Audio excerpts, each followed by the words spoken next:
It's time for Sportstime on Sports 56 and 98.5 FM. The first hour of Sportstime is brought to you by Lexus of Memphis.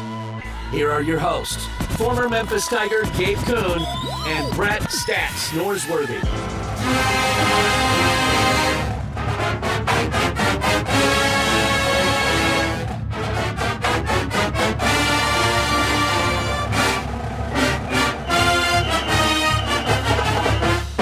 Happy Friday. Welcome in the October 14th, 2022 edition of Sports Time on Sports 56 with Gabe and with Stats. We are right here. Separation Saturday is tomorrow. We have 6 top 25 matchups, 2 top 10 matchups in the Big Ten and SEC. We're going to cover all today. It's going to be fantastic.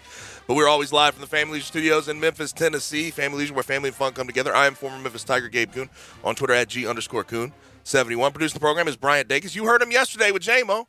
On Twitter, at Brian_Dacus. Brian, hello. Hello. And my partner does pre and post for the Ole Miss Football Radio Network. He is Brett Stats Norsworthy on Twitter, at Brett Norsworthy. Brett, hello. Doing great, Gabe. Compliments of Ryan Fowler in Tuscaloosa. Today is 5,837 days since Tennessee last defeated Alabama in football. 5,837.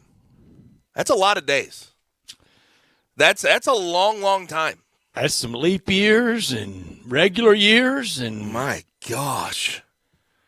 Of course Ryan would have that stat right. He's got that one ready to go. Boy, the replies are always beautiful to it, too. He's had that locked and loaded. So 38 by tomorrow, right? Today's 37. Tomorrow would make it 38. Nice. Or it recalibrates it. We'll see. And then Tennessee could have them a little countdown clock at Bama's. At Bama's, so not like. So far, a lot of the public money coming in on Tennessee. Do you think that the sports books love or hate that? That's my question. Think they love or hate it? I don't think they mind too much because right now there's the free buffet. They'll take their chance with Bama, I'm sure. There's crab legs right now. Free golf. I'm sure they're complimentary rooms. They're happy to have the side of Bama in this one, but a lot of people picking the Tennessee side of things because Bryce Young injury. He's probably going to play, but he could be hobbled, or not hobbled a little bit, but shoulder issue. 45 minutes about how ago, he's going to push it downfield. 45 minutes ago, I heard Paul Feinbaum say it was running. They were running a clip where he had joined First Take, I think, and he said that Alabama is not vintage Alabama without Bryce Young. How hard one? Are they vintage Alabama with him? Well, it's weird because over the past, 3-4 years, vintage Alabama has changed. Pretty high bar. It's a different. Mac Jones year. But it's Bryce Young's year last year. Vintage Alabama, the definition has changed, especially offensively. Mm-hmm. And even on the defensive side of the ball because they've surrendered a lot more points. So that's an interesting question. And I think it's deeper than just because I think Bryce Young's the premier quarterback in the nation right now. It's him and C.J. Stroud. I was thinking about this yesterday too. The debates we're going to get into come NFL draft time about C.J. Stroud versus Bryce Young are going to be exhausting. They sure will be. That's and they're both great. Let it be. And C.J. Stroud's probably going to get drugged through the mud because he's an Ohio State quarterback. By the way, we saw an Ohio State quarterback last night, Justin Fields.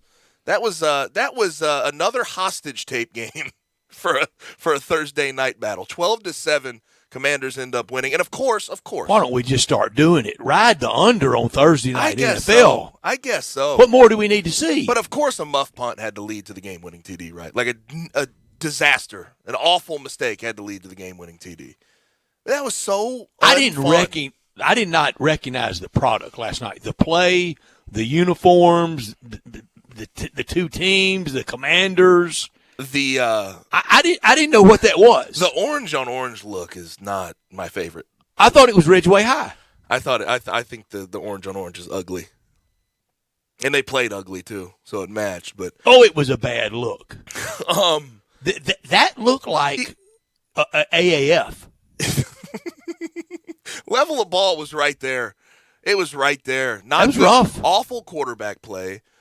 Defenses were fine, but the mistakes made by each team the entire night. I mean, the Bears I finally saw it on a TV on a Thursday night, but I couldn't hear Al Michaels and Herbie. The Bears had 10 red zone opportunities, or 10 plays in the red zone.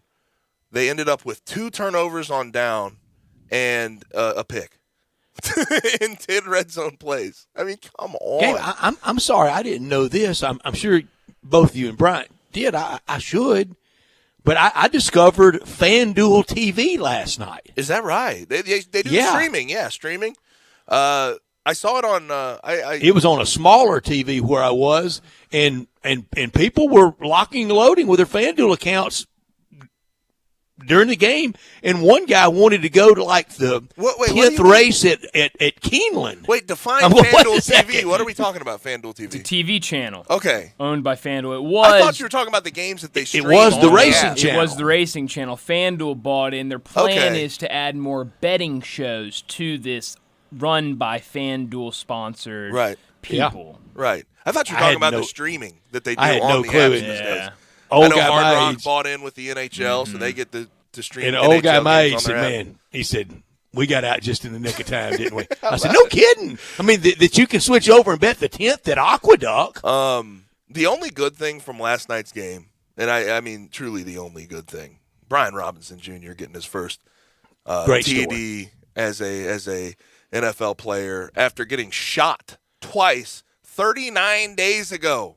39 days ago gets a game-winning TD. I mean, it's been cool to see him recover as fast as he has. Shot and get once to play. 39 years ago would be remarkable, but twice 39 days ago. Yes. I don't know how. I mean, I don't know how he's done it, honestly. I know that the bullet wounds were not life-threatening or whatever you would call it. Any bullet wound. He was shot. I don't care. But twice. for him to come back, also last week and his return back playing Mini Men by 50 Cent to come out onto the field was pretty funny. I don't know, Brett, you probably know. You're probably not familiar. Patch me in. It's Many Men Wish Death Upon Me. He was having his laugh. The hook there. So he was trying to pump Gabe, himself up. And it's not fair to anybody's partner to do this. What I'm getting ready to bring up, there's almost no good response to it, and it's almost a bucket of just cold water and just a tragedy. Reading today about the Phillies prospect, 20 years old, that died from Hodgkin's. Unbelievable. And the loss today of Bruce Sutter, but Bruce Sutter was 69. Yeah. He got to live his life. He went to the Hall of Fame. Very, very sad. But for a 20-year-old, his Corey poor parents. Felins is a Phillies prospect that passed away today, and I just it's awful. Never. I mean, he never didn't get to live life. He didn't get to live.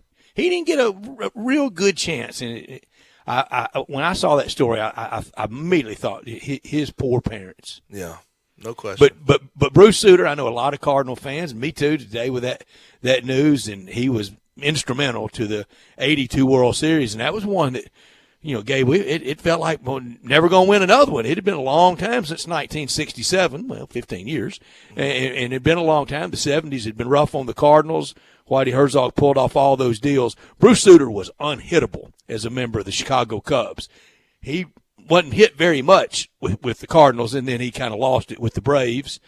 But in the Hall of Fame, and I read today that he's the only member of the Hall of Fame as a pitcher that never started a game. He was exclusively always a relief guy. Mm-hmm. Rest in peace to Bruce Sutter, though. Even great. Lee Smith and Trevor Hoffman got that, one or two starts, see if they are, or maybe more than that, see if they could be a starter. Right. But he didn't. He was always exclusively that. His number 42 had been retired by the Cardinals, and then across baseball, the retirement of 42 for Jackie Robinson. So it'll never be worn again.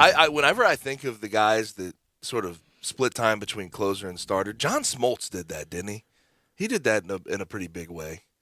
John Smoltz was really effective at it, kind of a lot better than Adam Wainwright. Right, well, when he kind of Adam Wainwright, his rookie year, he got forced into it. Yeah. I mean, but then he was a starter the rest of his career. He never really That was never going to be his long term. See, I thought down the stretch of Roger Clemens, he would try to squeeze out a year or two, is ninth inning, all gas, try to strike out the side guy. Yeah.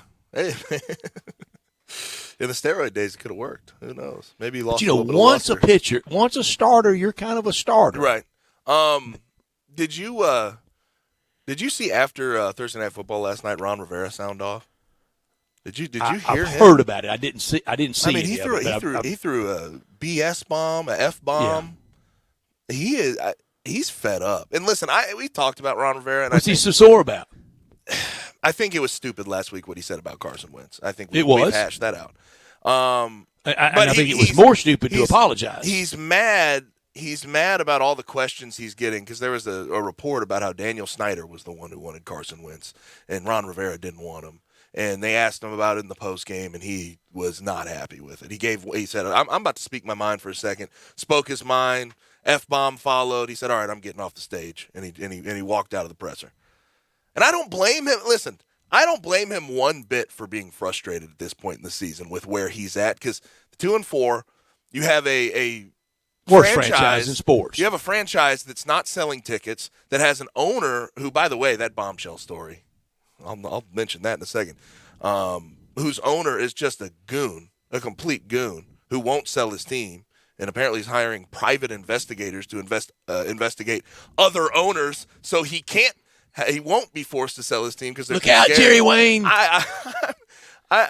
Ron Rivera, I think, without those years with Cam Newton, I think he's a little bit of an overrated coach. That's just my opinion. That's in a little to a certain extent. I do. Oh, I so agree. I do respect the hell out of what he's beaten cancer. He's had tough guy, really good tough teams. guy's Very a player tough for the guy. Bears. I mean, he's been around the game for a long time. I do think he's fourth linebacker. I do think he's slightly overrated as a coach, but at the same time, this job he's got right now with the Commanders is a can't win. I mean, it is just about as miserable a job as you could take.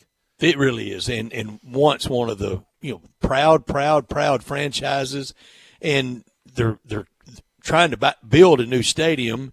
And I think they won't get built anywhere. Well, it's not going to get built if Dan Snyder owns a team. Is the understanding I agree with that. And they looked into and wanted to and thought they could on the site of old RFK at the end of East Capitol, and the legal minutia to go through with D.C. and everything, just prohibitive. They can't do it. This ESPN report, though, I think it's even they're not going to be able to build another stadium because Dan Snyder owns a team. That nobody's willing to work with Dan Snyder right now. No confidence in him. I mean, why would you have any? And this ESPN which is report, a shame for FedEx because their names own that stadium, and even when it was new, it wasn't great. They've cut ties though in a lot of ways with that franchise as much as they can. So it's everybody ran from it. But this ESPN report that came out yesterday, I go to ESPN and read this because it's long form, so it's going to take you a few minutes to get through. My ADD kicked in, and there's no way I could finish that. This supposed attitude that Dan Snyder has behind closed doors. ESPN did a deep dive investigative piece, and they talked to owners, which stayed anonymous. But the thought process, the attitude behind closed doors of Dan Snyder is they can't F with me because he has gone out, hired private investigators to dig up dirt on Roger Goodell, owners. Good old black man. They said what a nice guy. He said they've targeted. The report said they've targeted at least 6 owners, including, of course, Jerry Jones. And I sort of wonder if some of these things that have leaked about Jerry Jones in the past year are because of what these private eyes are doing behind closed doors for Dan Snyder. I think if you spend enough money on a private investigator, they can find anything you want them to Brett, find. does this it's kind of funny because like people want to act like this is a bombshell report, and it is. It is. To see it in writing, yes. But does this surprise us at all? Gabe, Not at all. I knew this was happening. I just lied to our great audience. I didn't have ADD. I was reading along in that, and I said, nothing's new here. I'm sick of reading this. Right. I swear that's what it was. I was joking 3.5 minutes ago when I said, hey, I'm reading along. I'm going, rehash, same old thing, no new news, delete, get out. I don't have time for this. Way too busy. We've assumed all this, and not to mention – if you remember the what was it, Beth Wilkinson case with all the sexual harassment going on, if then the organization congressional testimony. he hired private eyes to harass victims during that whole process. I mean, this isn't surprising. I want to be surprised these days by seeing stuff like this from Dan Snyder. I just can't be. He is a absolute problem that the NFL needs to rid themselves from now, immediately. In how many ways can you write he's a cretin? How many ways can you? I was reading along with that. I said I can't do this. There's nothing new here. It's just different people saying it. And I do get a kick out of beyond all the nasty stuff. And all of the ridiculous reports we've read about Dan Snyder and the Commanders over the years. He does horrible business. His team's awful. He doesn't sell tickets. They've reduced capacity because they can't sell tickets. Their average attendance is the lowest in the league. The stadium is aging. They're not going to build another stadium. Well, that stadium aged quickly, too. But they're going to need, in a league meeting, for 24 owners to force him to sell the team. If that happens, I wonder how many other owners go down with him. May I try the impossible? May I try to put myself in Daniel Snyder's shoes? Oh, God. You can try, I guess. Never mind private investigators and blackmail and rumor. But can't you see him walk into that room? Yourself, by the way, I don't know why I'm trying this. I really don't. Can't you see him going into that room, though, and go, okay, guys, are y'all seriously this big of hypocrites? And I look over at Mark Davis and start naming the names. The Bidwell family, Jimmy Haslam, Stephen Ross, you in here anywhere? Oh, there you are. Okay. Yep. And y'all are going to persecute me? Yeah. That's what he's trying to do. You need 24 of 32 to make him the Mino stepmom in New Orleans that took over from Tom Benson? The question at this point, though, Brett, and I agree with your sentiment, that's what he's trying to do right now. At this point, if he goes down, how many other owners in the NFL go down?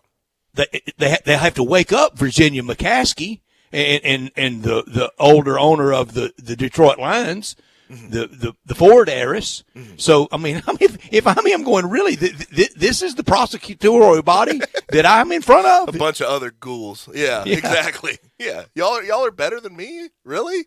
Well, honestly, I think so, though. I mean, some evils are less evil than others, and what we've seen from Dan Snyder's unbelievable. Real quick, before we get to top and not top story of the day, let me lay out the show.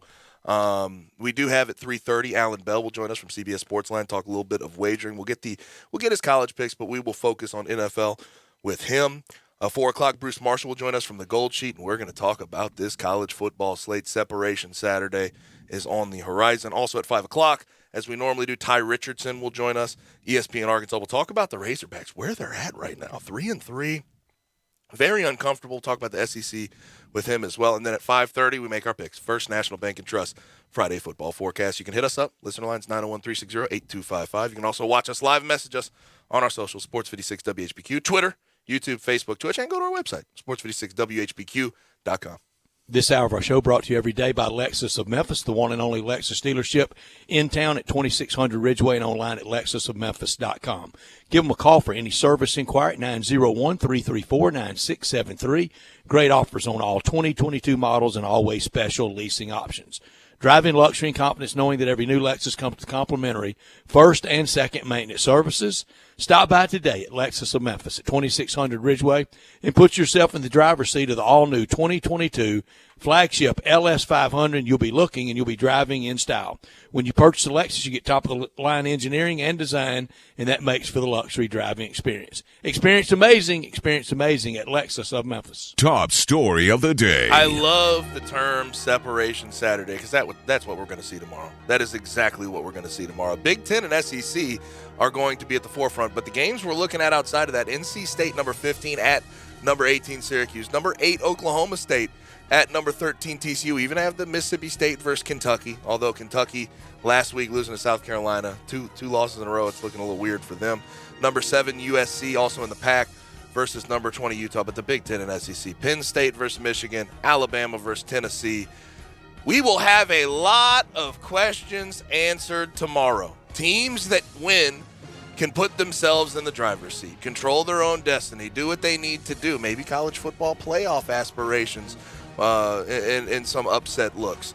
But the losers put themselves in a precarious situation. Regardless, I'm telling you right now, you got that big screen TV, 80 inches, 75 inches. Put in fresh batteries. Whatever it is, these games need to be on your TV. Sound on. Turn that sound bar all the way up. They need your full attention because we're going to learn a lot this Saturday. We started with Alabama's fight song at 3 o'clock for Fight Song Friday. Tennessee fans, we got Rocky Top coming at the top of the hour at 4. Tiger fans, get hurl bags ready. We're going to play Rocky Top at the top of the hour at 4 o'clock, so just brace yourself for that. My top story, the Bama road games in the preseason in the SEC. It was something to notice, and it gave us pause with games at Fayetteville, Knoxville, at Baton Rouge, and at Oxford. 1 down, 3 to go. Already checked off Fayetteville. If they make it 16 straight over Tennessee, then at Baton Rouge and Oxford would be left to go, and they will be expected to win those games. If they win tomorrow, they'll be favored in both of those games at Baton Rouge and at Oxford. But a loss makes the go from gettable for Alabama, kind of gettable, vulnerable, to very flawed, and then both LSU and Ole Miss can be thinking upset. If Bama goes down tomorrow, we wake up Sunday morning looking at Bama differently than we have since Nick Saban's first year at Alabama. Not top story of the day. There's no doubt about it. I am curious how Tennessee handles this game. We know offensively they're generally going to get what they want. I know that Bama defense is probably the best they've seen. But if I were them defensively, I would light up Bryce Young every single play to start the game to see what he's made of, if he's going to be able to sit in there and take those hits with his shoulder the way it is. So I'm looking forward to it, 3 versus 6. Now, not top story of the day. The NFL has a lot of scandals going on. We talked about the Dan Snyder game. By the way, what the nerve to show up to that game last night. The nerve to put himself in the stands in Chicago. Good God. But the not top story today, Deshaun Watson gets his 26th civil lawsuit filed against him. Similar accusations, sexual misconduct, sexual assault, where there was a massage supposed to take place. They occurred in 2020 in a Houston hotel room. So it's literally, copy-paste every other civil lawsuit we've seen. There's a separate lawyer this time, though, so it's interesting. Anissa Wynn. She is going to be taking on this 26th suit. Now, the NFL had to respond to this. They say that the 11-game suspension will stand, and he could face more discipline if they find further violated code of conduct measures. His status will remain unchanged, though, is the overarching point that needs to be taken away from this. And I couldn't help but sit back, and I think it's pretty sad. It's really sad. Not pretty. It's really sad that the response to an additional sexual assault lawsuit is, we've already hashed this out. Nothing to see here. Like violation of team rules. Exactly. Yeah. I know that we're talking about a whole lot. We're talking about 26 at this point, so it's easy to become numb. But that we can't become numb to stuff like this, and that's what Wouldn't I feel be numb if your family member was 26. That's what I feel like the NFL and the public as a whole has become to this Deshaun Watson story. My not top story, sadly, one of the quietest Tigers football weeks in a long time. That can change tomorrow night. The loss last week really made it a quiet week. The 4 straight at home with not terrible crowds at all. I'm not saying that, but it wasn't great crowds either. I think most would also agree to that.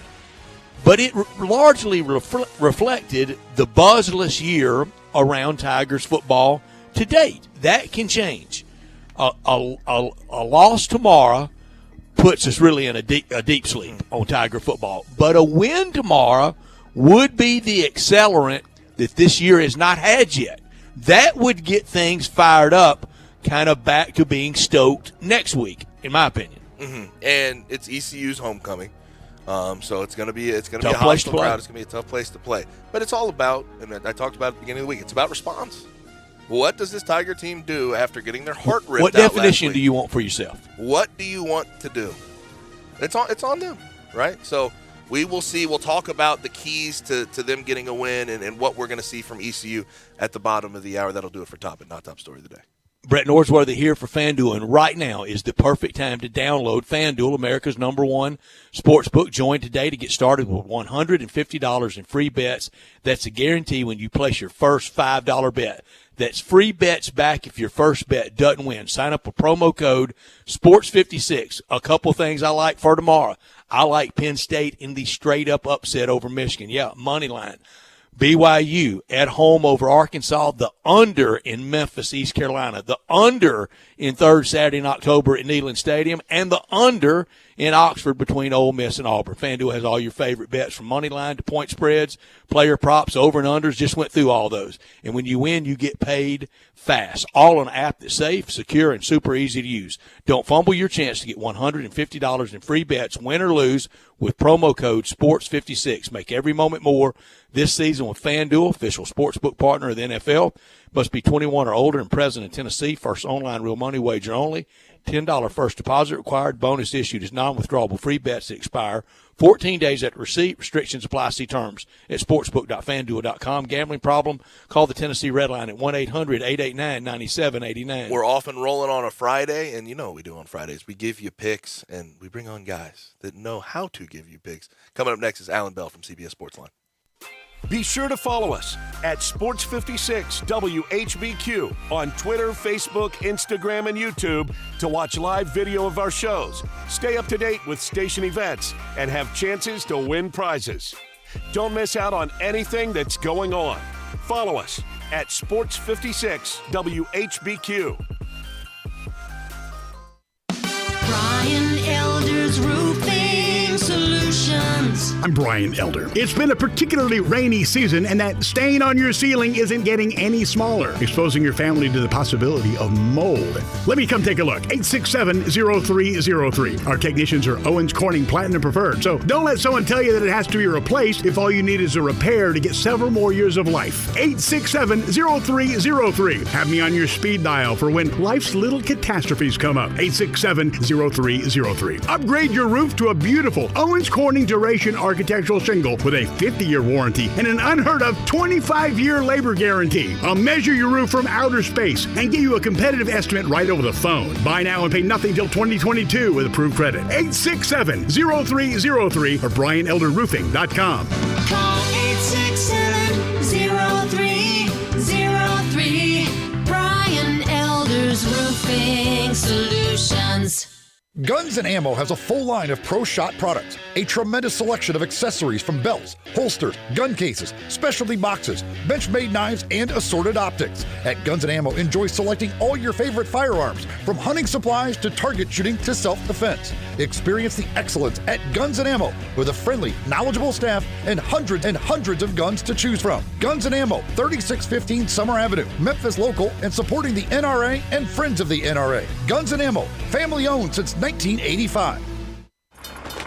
Main wreck is on the south side of the tracks. Report of male driver, late 20s, severe injuries. Copy that. Can you see the vehicle? No, it's way up there. I heard a witness say the stop arm was down, but he tried to beat the train anyway. Too many drivers are killed crossing railroad tracks, even though they know a train is approaching. What they don't know is, even after it breaks, a train can take up to a mile to stop. Requesting ambulance stretcher to shuttle crash victim back to the road. Copy. Stop. Trains can't. Paid for by NHTSA. As the leaves change, leave the hiring to Indeed. Their all-in-one hiring platform helps you attract, interview, and hire candidates, all from one place. And Indeed's interview tool lets you schedule and conduct virtual interviews right from their website. Visit Indeed.com/credit. When I was in Iraq, our convoy was hit. It was bad. After I came home, I could still hear booms and see tracer fire. Makes it hard to be a good mom. As America's veterans face challenges, DAV is there. I'm Naomi Mathis, Air Force veteran. With the right support, more veterans can reach victories, great and small. With help from DAV, I was able to begin to heal. DAV provides a lifetime of support to veterans of every generation, helping more than 1 million veterans each year. Today, I'm part of DAV. We're veterans helping veterans to get the benefits they've earned. And I give my veterans my all. But there's more to be done and more victories to be won. My victory is being able to be here for my children. Naomi Mathis, thank you for your service. May your victories inspire many more. Support more victories for veterans. Go to DAV.org.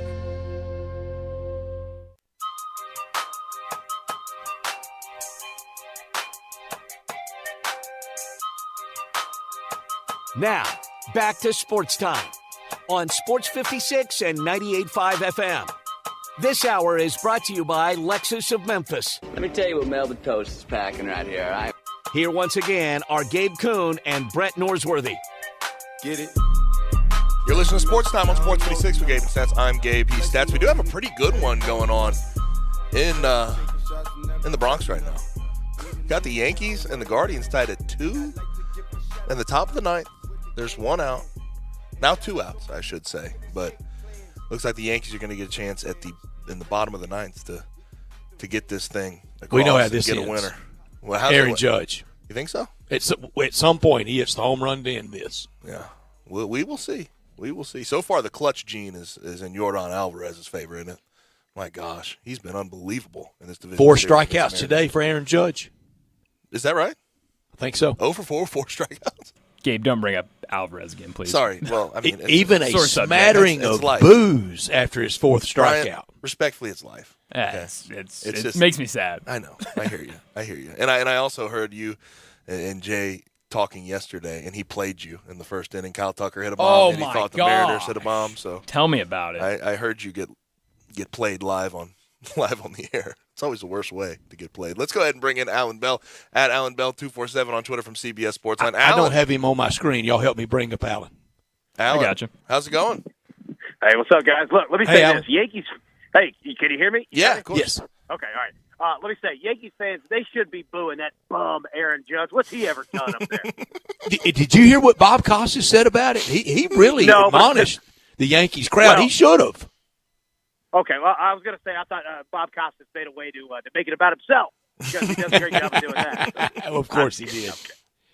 He's got the old school stories these days, though. He does. Look, I was kidding about Costas. Like, he's a classic. Yeah. The best one, not to hijack the show real quick, the best one was he told a story back in, like, the 80s. He walked into, like, a New York restaurant late at night, and he saw John Gotti, and John Gotti walked up to him and said, hey, Mr. Costas, big fan of your work. And he goes, big fan of yours too. Like, he didn't know what to say. Big fan of yours too. Wow. The Bob Costas stories are great. Great. So going from New York, that's a big market, to Chicago last night. I opened the show. That was another hostage tape Thursday night football game. Ride the under, Alan. Awful. And also the stat that just makes me sick to my stomach, Alan, is the fact that Carson Wentz threw for 99 yards last night. It was awful, to be honest with you. Yeah. It was the winning quarterback. 7-0 on Thursday night football. I feel gross just saying that out loud. Yeah, he is. And I'll take it another step further. Not only is he 7-0 in Thursday night football games, he's covered in 8 straight primetime games. He's the anti-Kirk Cousins. Like, throwing for 99 yards. Like, it did it. Like, last night was another awful game. The NFL is going to have to figure something out about Thursdays because it's not – yeah, I mean, the teams have been bad, but, like, the football's been bad, right? Yeah. Like, they're going to have to figure out, like, doing it after a bye week or something because it is atrocious, man. It is just unwatchable football. Do you think they would ever consider this? Okay, we'll move it to Friday. We still have another weeknight game for inventory, and we know they can sell it, and people will watch, and that gives a little more preparation time to the participants because we know starting next year they're no longer going to concede the day after Thanksgiving. Starting with the 2023 season, they're going to have games that Friday after Thanksgiving, and they will take that from college football. Yeah, it's a good question. I would lean no, just because Friday can be such a tough, like, casual viewer grab. And not that the NFL has problems with viewership, right? But Thursday's just such a better, like, slot because people are at home. On Fridays, people tend to go out. That's right. So, yeah, it's tough, man. But, like, I mean, there's nothing that, like, you're going to say the NFL won't do. Like, it'll make them money. I'm fascinated to see it because, like, there has to be something. Somewhat of a fix because it's just atrocious football, man. Oh, just better teams, maybe, right? Just throw better teams out there. That would be helpful. I think in week 8 we can get back to Ravens versus Bucks. That might be okay. Next week, there we go. Next week, Saints versus Cardinals doesn't do all that much for me, but Kyler Murray is a little bit of a draw. But the past 2 weeks have just been awful stuff. Awful. Now, let's open up picking this way. What do you like on this NFL slate this week? Then we'll get to some of the big games. Yeah, so I like the Panthers and the Rams under 41.5. I think that the Panthers are just not going to score at all. Mm-hmm. The Rams, I think it's a little bit of a get right, even though Cam Akers is going to be out on that game. I don't want to play anything of a double-digit spread with the Rams offense, but that says, I could see this being a 24-6 type of game, right? So, yeah, I'll roll with that one. I like the Ravens minus 5.5 against the Giants. I think that New York is kind of at a peak, and credit to them. They're playing excellent football. Daniel Jones is just gritty. I love his attitude about it, but the Ravens are a better team than people give them credit for, and I think we see a little bit of the Giants kind of coming back down to earth in that one. And then the last one, the Colts, minus 1.5 or minus 2 at home. Look, the Colts aren't a good football team, but neither are the Jags. And I think this is a game that Indy knows they have to win, and they probably do. So, yeah, those three right there. Let me pose this one to you because the Packers under Matt LaFleur have rebounded really well off of losses. How do you like Packers maybe minus 7.5 against the Jets? Would that be anything you're looking into? Well, I'll say this, man. The Jets can score somehow. They're starting to score points. I'll say this. I would rather play props with the Packers running game and Aaron Jones because Matt LaFleur legitimately, as soon as that Giants game ended, was just a lunatic about running the football and finishing games. So I think that they are going to run the football a ton. So I don't like that spread, but I do like props in that one. You could get Aaron Jones. I think he's around 59 rushing yards. Right. Just go ahead and do that. He's getting over 59 rushing yards. Would you prefer going over his rushing yards or his attempts? Yards, because they do have, the ability not only to pull another running back out there, but they could use the short yardage passing game as a de facto run game as well. I would just go with the yardage because he's probably going to break off one or two nice chunk plays there. Mm-hmm. Now, I look at this Bills-Chiefs game, and this number is so tough. Bills on the road in Arrowhead, minus the 2.5, and it's hard to play there. And there may be some weather stuff going on, so that could be a little bit of a wild card. Do you have a feel on this game at all? Yeah, I actually do. I'm taking the Bills with the points. I know it's kind of a square play here, but that being said, I think that this is the Bills' most important game of the season, and I think that they all know it. And kind of how we felt about the Bills going up against the Rams, I kind of have that same feel that not that Kansas City's not going to come in prepared or anything like that, but this is kind of the Bills' Super Bowl before the Bills get to the Super Bowl, right? And I think it just means everything to them to win this game. And if you're giving it to me under a field goal, I'll take that. And then the scary part is that the Bills' ceiling is just so much higher than everybody else's. If they come out and play their peak A grade game, no one can beat good them. luck. Yeah. There's nobody in the NFL that could do anything, right? Yep. So yeah, I'll take it under a field goal. Yeah, it should be some game, a rematch of that classic last year. And yes, there are games that it doesn't have to just be a Super Bowl to be a classic. Visiting with Alan Bell on from CBS Sports on all things wagering over the weekend. Alan, I feel like this weekend is when the straight pin hits the balloon for Cooper Rush. On the prop front, I think you could ride against Cooper Rush on everything, attempts, yards, completions, rushing yards, everything. I think this is his one big dog game, and Dak Prescott will come marching in. I want to hear Alan take the other side of this, but I'm curious what he thinks. No, I agree. Okay. At some point, this has to at some point, he has to become not Joe Namath, right? It's incredible what this guy has. Well, he hadn't been Joe Namath. He's maybe been Steve Pallure in Cowboys lore. But it's time for him to become Drew Henson. Yeah, exactly. Right. I kind of agree. Now, I think it's going to be a decent game. The thing that he does well is he just doesn't turn the ball over. Mm-hmm. This guy just doesn't throw interceptions at all. That being said, Philly's defense is pretty good. And I think Philly, kind of we talked about with the Bills, not that the Eagles have circled this game, But they kind of have, because this is them winning the division, right? And I think that you're going to get everything out of Nick Sirianni, Jalen Hurts, everything, every wrinkle that this offense has, you're going to get it. And I think the Cowboys defense is playing a little bit above their water level as well. So, yeah, I kind of agree with you. It's a weird number, though, like 5.5. Like, that's a weird one to take Philly with. But, yeah, I kind of think that Cooper Rush at some point has to come back up. Alan, I am really close with the Cowboys, and obviously not with Cooper Rush. With Dak in there and Dak playing good football like we've seen the past couple of years, post-injury. I am really close to being a big believer in the Cowboys. Are you? Yeah, like, that's the thing, man, is like, we just talked about, like, have they reached their peak? Like, this team is good.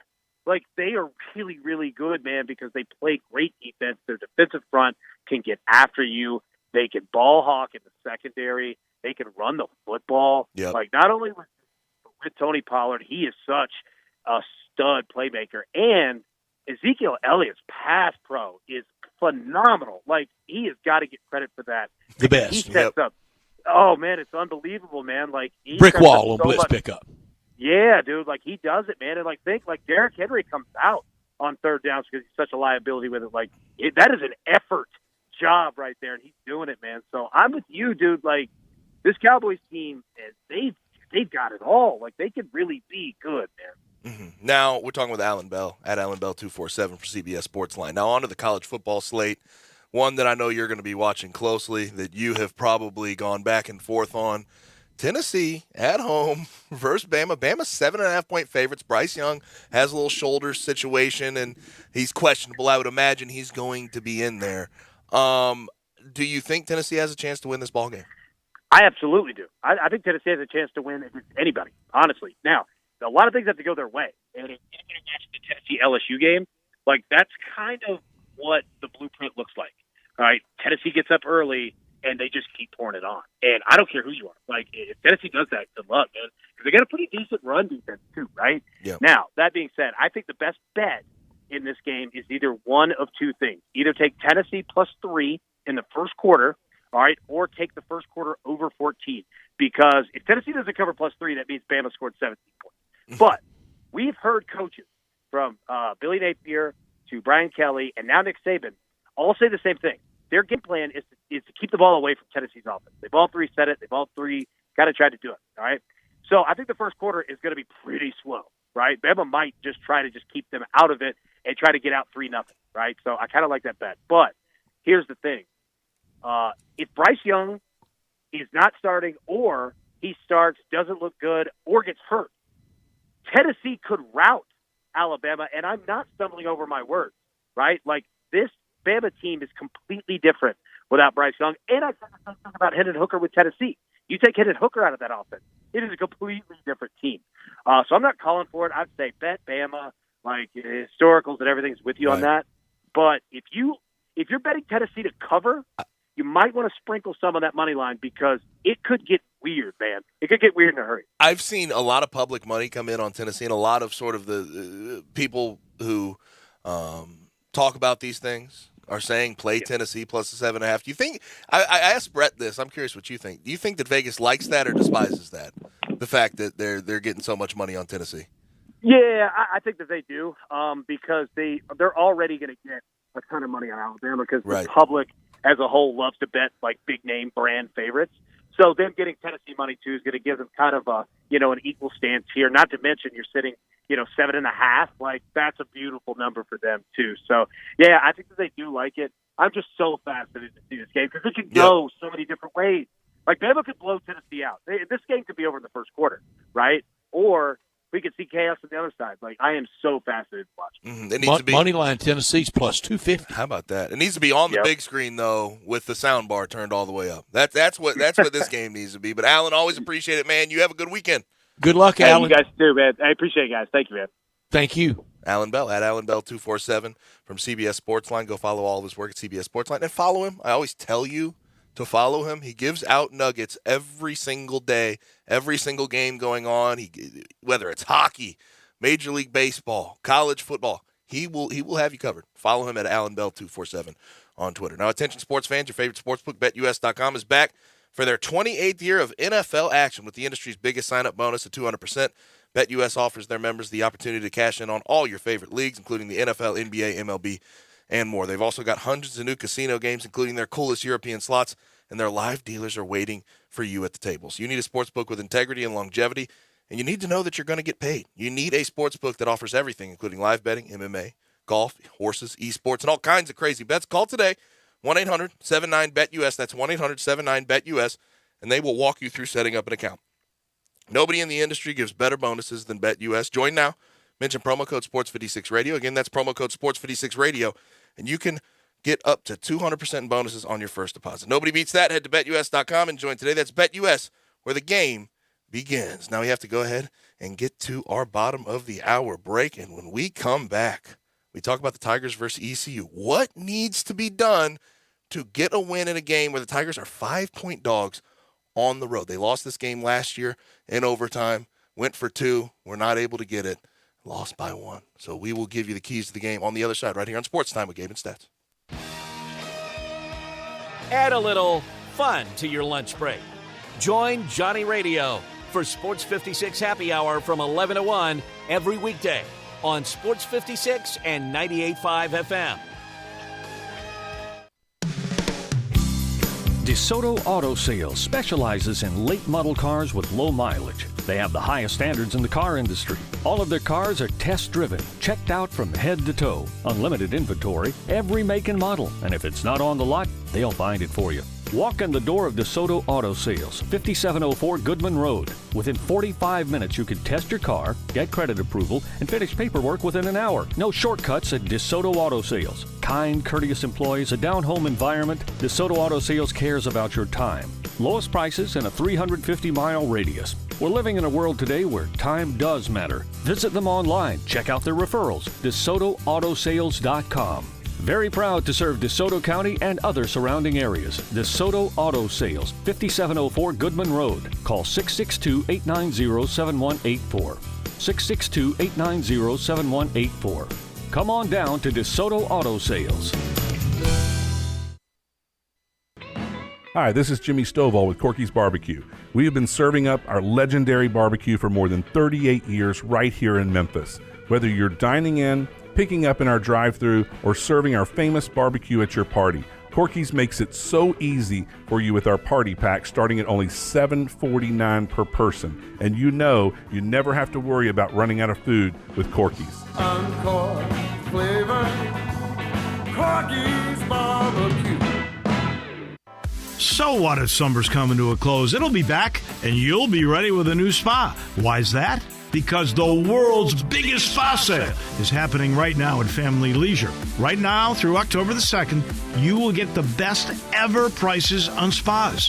Family Leisure has a large selection of spas still in stock and ready to ship, and up to 30% off. Yes, 30% off in-stock spas. You want a swim spa? Now's the time to buy with huge discounts just for you. Special financing is available. Plus, you can get free upgrades on select spas. Just ask about it. Family Leisure also has fantastic deals on saunas and massage chairs. So, while summer is coming to a close, you should be opening up to a new spa during the world's biggest spa sale happening right now through October the 2nd at Family Leisure, Whitten Road at I-40, where family and fun come together. Fall into a hiring spree with Indeed. Their end-to-end hiring solution makes it easy to attract, interview, and hire candidates. Sponsor a job and instantly receive a short list of quality candidates whose resumes on Indeed match your job description. Visit Indeed.com/credit. Ram Power Days and Jeep Adventure Days are on at Gossett Chrysler Jeep Dodge Ram Fiat on Covington Pike. Are you ready for a new ride but can't seem to find just what you're looking for? No worries. Stop by, pick your ride, and Gossett will get it ordered just for you. No hassles, no extra charges, no market adjustments. Pay no more than MSRP at Gossett Chrysler Jeep Dodge Ram Fiat on the Pike. Plus 22 Jeep Compass Latitude 4x4, we Gossett $419 a month. And 22 Dodge Charger SXT, we Gossett $479 a month. So drive past the rest and come to the best at Gossett on the Pike or shop online at GossettMotorCars.net. If you want it, we Gossett at Gossett Motor Cars. All 75 months at 4.10% APR, $39.99 down. Charger NH204733, MSRP $35,485. Compass NT206592, MSRP $32,825. Includes all rebates and incentives. PF $695. Excludes tax, title, and license. See dealer for complete details. Offer valid through 10/31/22 with approved credit. Dealer stock only.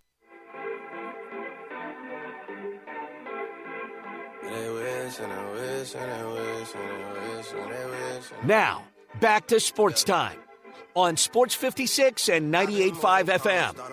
This hour is brought to you by Lexus of Memphis. What we are dealing with here is a perfect machine. It's really a miracle of evolution. Here once again are Gabe Kuhn and Brett Norsworthy. Rolling along, you listen to Sports Time with Gabe and Stats. I'm Gabe, he's Stats. Now, Aaron Judge did not walk it off, Brett. 0 for 5 with 4 strikeouts. He will today. in the 12. Yeah, in the 12. We'll see. This is how this one's ending today. Yeah, we'll see what happens. Now, in the AAC, last night was the first game of the slate. We're only going to have 2 Saturday games because 300 yards rushing for UCF last night. Because UCF hammered Temple. I'll mention that in a second. SMU versus Navy is tonight, and then the only other game besides Memphis, East Carolina, tomorrow will be Tulane and South Florida. Just a thin week in the AAC. But last night, hanging 70 on Temple, 70-13, no mercy at all. I wanted a running clock. That got dangerous there. So did Temple. John Rice Plumlee, third player over the past 10 seasons with 4 passing TDs and 3 rushing TDs in a single game.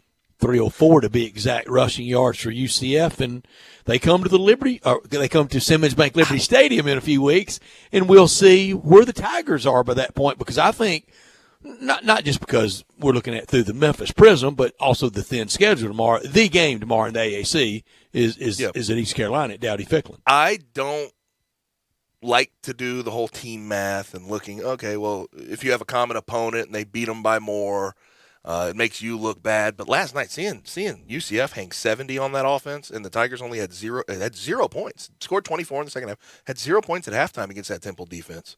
I mean, I don't like doing it either, but it has to matter something. It doesn't feel great. The Tigers struggled against that defense, and UCF went through them like, I don't know. Now, when you get kind of degrees of separation. A hot knife on butter. Mm-hmm. I mean, it was ridiculous. I mean, that was tough to watch. I saw John Rice Plumlee do that to LSU in the national championship year for LSU. Brett, the every time I see someone hang like 60 or 70, the first question that comes to my mind is, did you have to? And the answer for Gus last night, he didn't have to. He wanted to. That was rude. That was rude stuff. Poor Temple. He didn't have to do that to Stan Drayton. It's year 1 for him. Let him build a little confidence. Golly. All right, now Tigers versus ECU at ECU for ECU's homecoming. 4-2 now.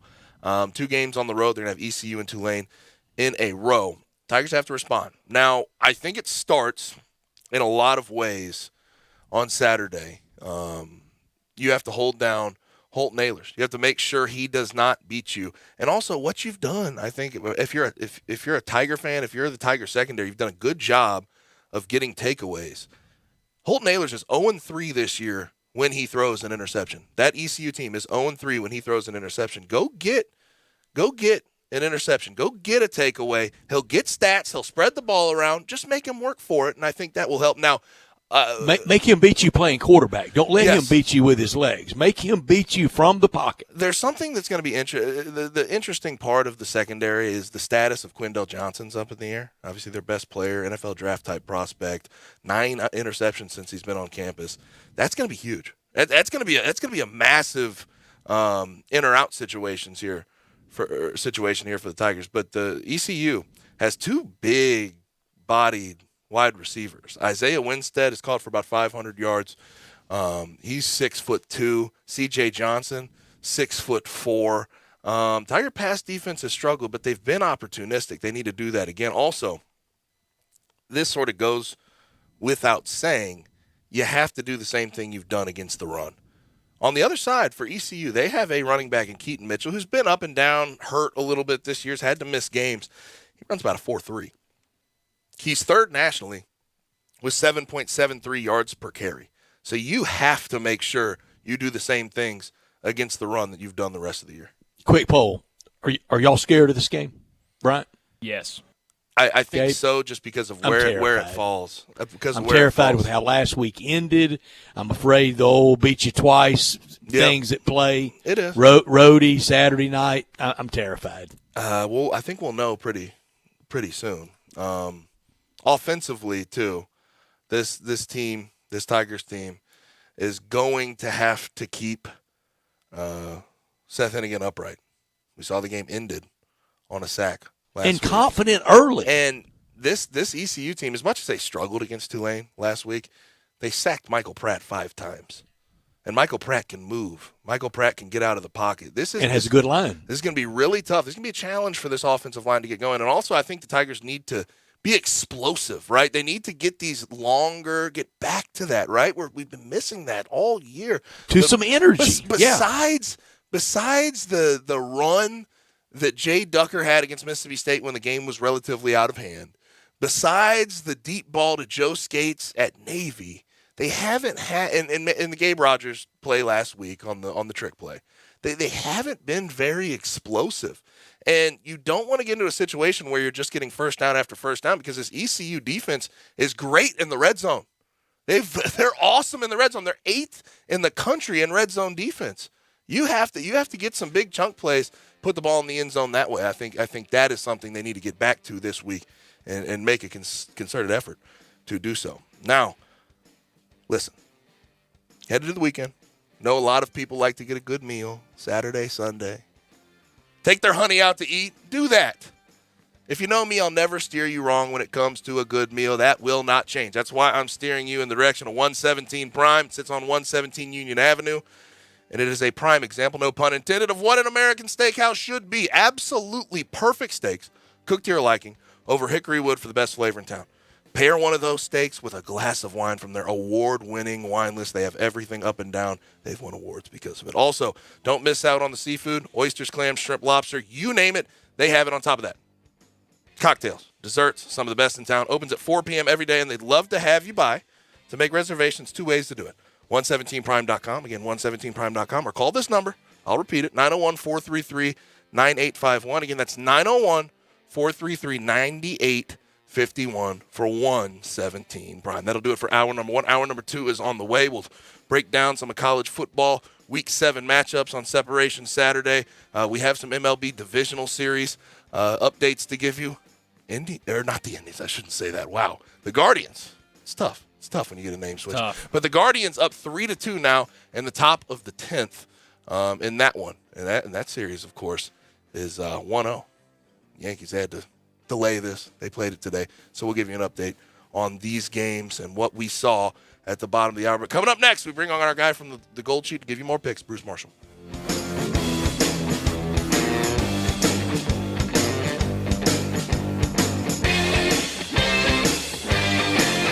You know when I played football for the Memphis Tigers? We all know you played for the Tigers. We all love going to Central Barbecue after games. There were so many great choices to refuel after the game, ribs, pulled pork. Some of the weirdos would even get vegan options. And as team captain, we all know you were a team captain. I felt as leader I needed to encourage my teammates to get the best food possible, and that was Central Barbecue. Or you just wanted to go there, so as a captain, you made them come with you to Central Barbecue. They wanted to come to Central Barbecue. Not as much as you wanted to go to Central Barbecue. No one wants to go to Central Barbecue as much as me. Do you know one of the best things you can do for your employees or family's health? Provide Arctic Clear bottled water. Arctic Clear bottled water is your locally owned and operated bottled water provider. Arctic Clear is 100% natural spring water with free delivery and setup, dependable service, and no long-term contracts. What an easy choice. Call Jeff Manus today, 901-382-2363, or visit arctic-clear.com. Arctic Clear bottled water. Call now, 382-2363. That's 382-2363. Nestled in the heart of East Memphis, located corner of Park and Cherry, is a beautiful residential neighborhood. I'm here at Town Village Audubon Park interviewing a new resident, Carolyn. Share with us why you chose Town Village. Well, if your parents or special friends need to make that big move, let me share with you my experience. It was tough for me to leave home, but then I discovered Town Village. I would like to highly recommend Town Village to you and your loved ones. After looking at all the amenities and meeting all the people and staff, I was hooked. From restaurant, bistro, 3 meals per day, housekeeping, transportation, security, health care, physical therapy, exercise room, and even a heated pool and spa. Come see us and make your new home at Town Village. Visit us and call Daniel at Town Village Audubon Park at 901-374-7342. There's no place like home, Town Village. Hi, everybody. Greg Gaston for FanDuel. Add a little excitement to your sports watching experience by betting on all the action on FanDuel Sportsbook. There's a reason why FanDuel is America's #1 sportsbook. Their app is simple to use. They've got great odds on all different betting markets, unique fun bet types like same-game parlays, and exclusive always-on promotions such as enhanced odds boosts on the biggest events that let you get more action out of every game day. And if you win, they even get you your winnings safely in as little as 24 hours. Download the FanDuel Sportsbook app to get started, and be sure to sign up with promo code GASMAN so they know I sent you. That's FanDuel Sportsbook, promo code GASMAN. Must be 21 or over and present in Tennessee. First online real money wager only. $10 first deposit is required. Bonus issued as non-withdrawable site credit that expires 14 days after receipt. Restrictions do apply. See full terms at sportsbook.fanduel.com. If you have a gambling problem, call Tennessee Redline at 1-800-889-9789. Hey, Mid-South, you want a new ride? We Gossett at Gossett Kia on the Pike. How about up to 35 MPG in the new 2023 Kia Seltos LX SUV? Only $257 a month, 36-month lease, $29.99 to its signing. And get behind the wheel for a real thrill in 2023 Kia K5 LXS sedan. We Gossett $293 a month, 36-month lease, $31.99 to its signing. If you don't see what you want, not a problem. Let Bobby J order a new ride for you today. And you won't pay over MSRP. Plus, get Kia's 10-year, 100,000-mile powertrain limited warranty. Ask for Bobby J. He'll put you in a new Kia today. Gossett Kia, 1900 Covington Pike. Online, KiaCovingtonPike.com. If you want it, we Gossett at Gossett Motor Cars. Seltos P738 6423, MSRP 25325, K5 950 6883, MSRP 26860, PF 695. Includes all rebates and incentives. Must finance through Kia. Excludes tax, title, and license. See dealer for complete details. Offer valid through 10/31/2022 with approved credit. Dealer stock only. Warranties and limited powertrain warranty. See Kia.com or retailer for details.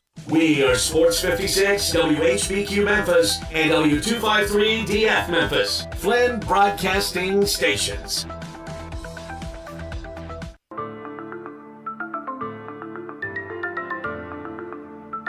Now, back to Sports Time on Sports 56 and 98.5 FM.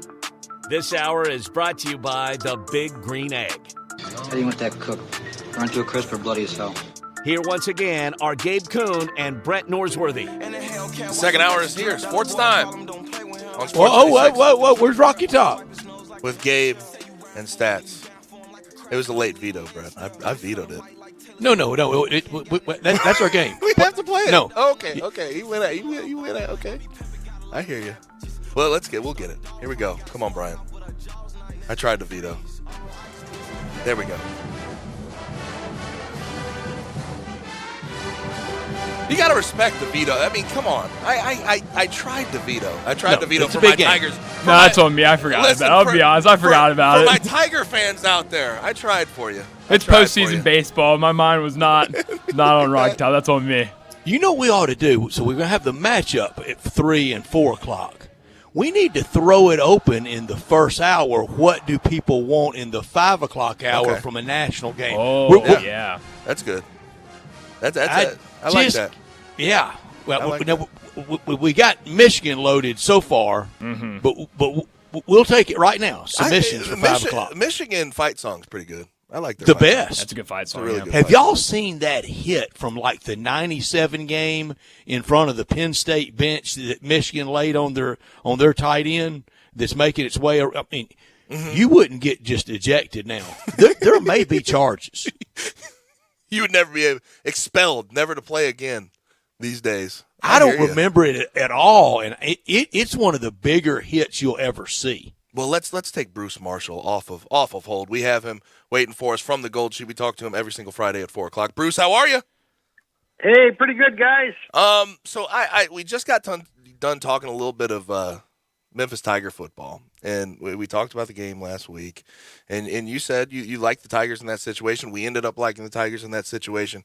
Of all the brutal beats, and I know that AAC football on a Friday can get goofy, that was brutal, Bruce. That was, and I wondered, though, if the bigger implication of that might be that it could sort of save Houston's season, which looked like it was really going the wrong way. And, the stuff with Dana, I mean, who knows what's going to happen with him there. But now you see possibly a path forward for them to salvage something here. Although, I mean, they got Navy next week, and that's not going to be easy. But I really think if Houston lost that game, and that's what I was thinking beforehand. I think this is going the wrong way for Houston. But to win that thing the way they did, to score the 2 touchdowns in the last minute there, I mean, that was really brutal for Memphis, I know. But it may revive Houston. I think I think Memphis can bounce back. I don't know that Houston could have bounced back if it lost that game. We're scared to death of the old beat you 2 weeks in a row factor. Is that real or just discussed? So many people talk about Bama gets you 2 weeks in a row. Is there a real blasé effect after a heartbreaker, Bruce? Do you factor that in handicapping? Well, I look at it, Brett. I think you almost have to take it case by case and see. It's always dynamic. It's never static. That's the Bruce Marshall credo. Yeah, I mean, it changed. Teams react differently, and in the past, I found that to be a pretty treacherous road to go on. Though, when it happens, you say, "Aha!" I mean, that team was really flat after last week or after something like that. But to lose the way they did and have a kickoff return in the fourth quarter and everything, I mean, that was about as brutal as a loss as I can remember in a while here. And we said we're terrified of this game this week. 5-point dog on the road against East Carolina, very capable team. We saw that they played close with NC State. Start there. Handicap. What do you think about it? I think they're in a little trouble here, although 5, it gives me a thought that maybe Memphis, it may hang around there. Last year, they could not really control Holden Ahlers, although they got that game into overtime, and it was a 2-point conversion breakup. And that was a brutal heartbreak. It was, but remember, I mean, East Carolina had about 43 minutes of possession in that game, and it was just Ahlers kept finding ways to get third downs going, and Hennigan made the most of his opportunities. East Carolina, I see. This is a team I'm not sure they've quite recovered from that NC State game at the start. I mean, they've had a couple of good games since. Yeah, opening day, and it sometimes it takes a team a while to do that. We leaned a little bit here to East Carolina, 31-24. It's not near one of my favorite games of the week because Memphis, you got that thing on the road with Memphis where they've had trouble too under Ryan Silverfield. So I think it's a little bit of an edge here to East Carolina, but not one of my preferred games on the card this week. All right, Bruce, you talk about opening day and still finding themselves. We're getting to the point of the year, you better be found. You better find yourself at some point. You're about to become who you are, aren't you? Yes, you are, and you're right, Brett. And I think this is the time of year when we start. You're going to see some of these teams that start off fast and are 5-6-0 into mid-October. It happens every year, and they start peeling off. And so we're going to find out in the next couple of weeks, some of these teams, like Syracuse, TCU, Oklahoma State, USC, Penn State, UCLA, Ole Miss. Yeah. All these teams that have started out fast and, the schedule's getting, now you're in conference play, and some of these are going to start peeling off this week. We know somebody's going to peel off Penn State and Michigan. Though Michigan, I think, is a substantial team. Penn State's sort of, a little bit of a surprise to me to be here. Maybe not with that schedule thus far. Oklahoma State, TCU, there's another one. So we're going to see some of those start peeling off this week. But you're right. I mean, now you got to see what's going on here now, and you are what you are. If you're not that by mid-October, you're never going to find out probably. And you don't just have to be undefeated. Arkansas is, I think, trying to find themselves before their open date next week, and then really kind of will go to Camp Sam Pittman in mid-season to try to save the season. There are examples out there of finding yourself, but there's also the example of the 22-year-old that's trying to find himself and the 42-year-old that's still searching. He's not going to do it. You're not finding it. You are who you are. You're right, and I think Arkansas is an interesting. I think their season's sort of on the line this week. What you're going to do, and if you lose this one, it's 4 straight, and it could have been 5 straight with that Missouri State game, and then you got a week off, so it's kind of tough. The one thing to remember too, some of these coaches too, and there's a game coming up this week too. I'll just get off the track here for a minute. If you know your coach is going to be around next year, I think it lends a little bit more stability, as opposed to, say, a UConn, which has been dealing with all sorts of coaching stuff the last couple of years, and Edsel got run out after last year.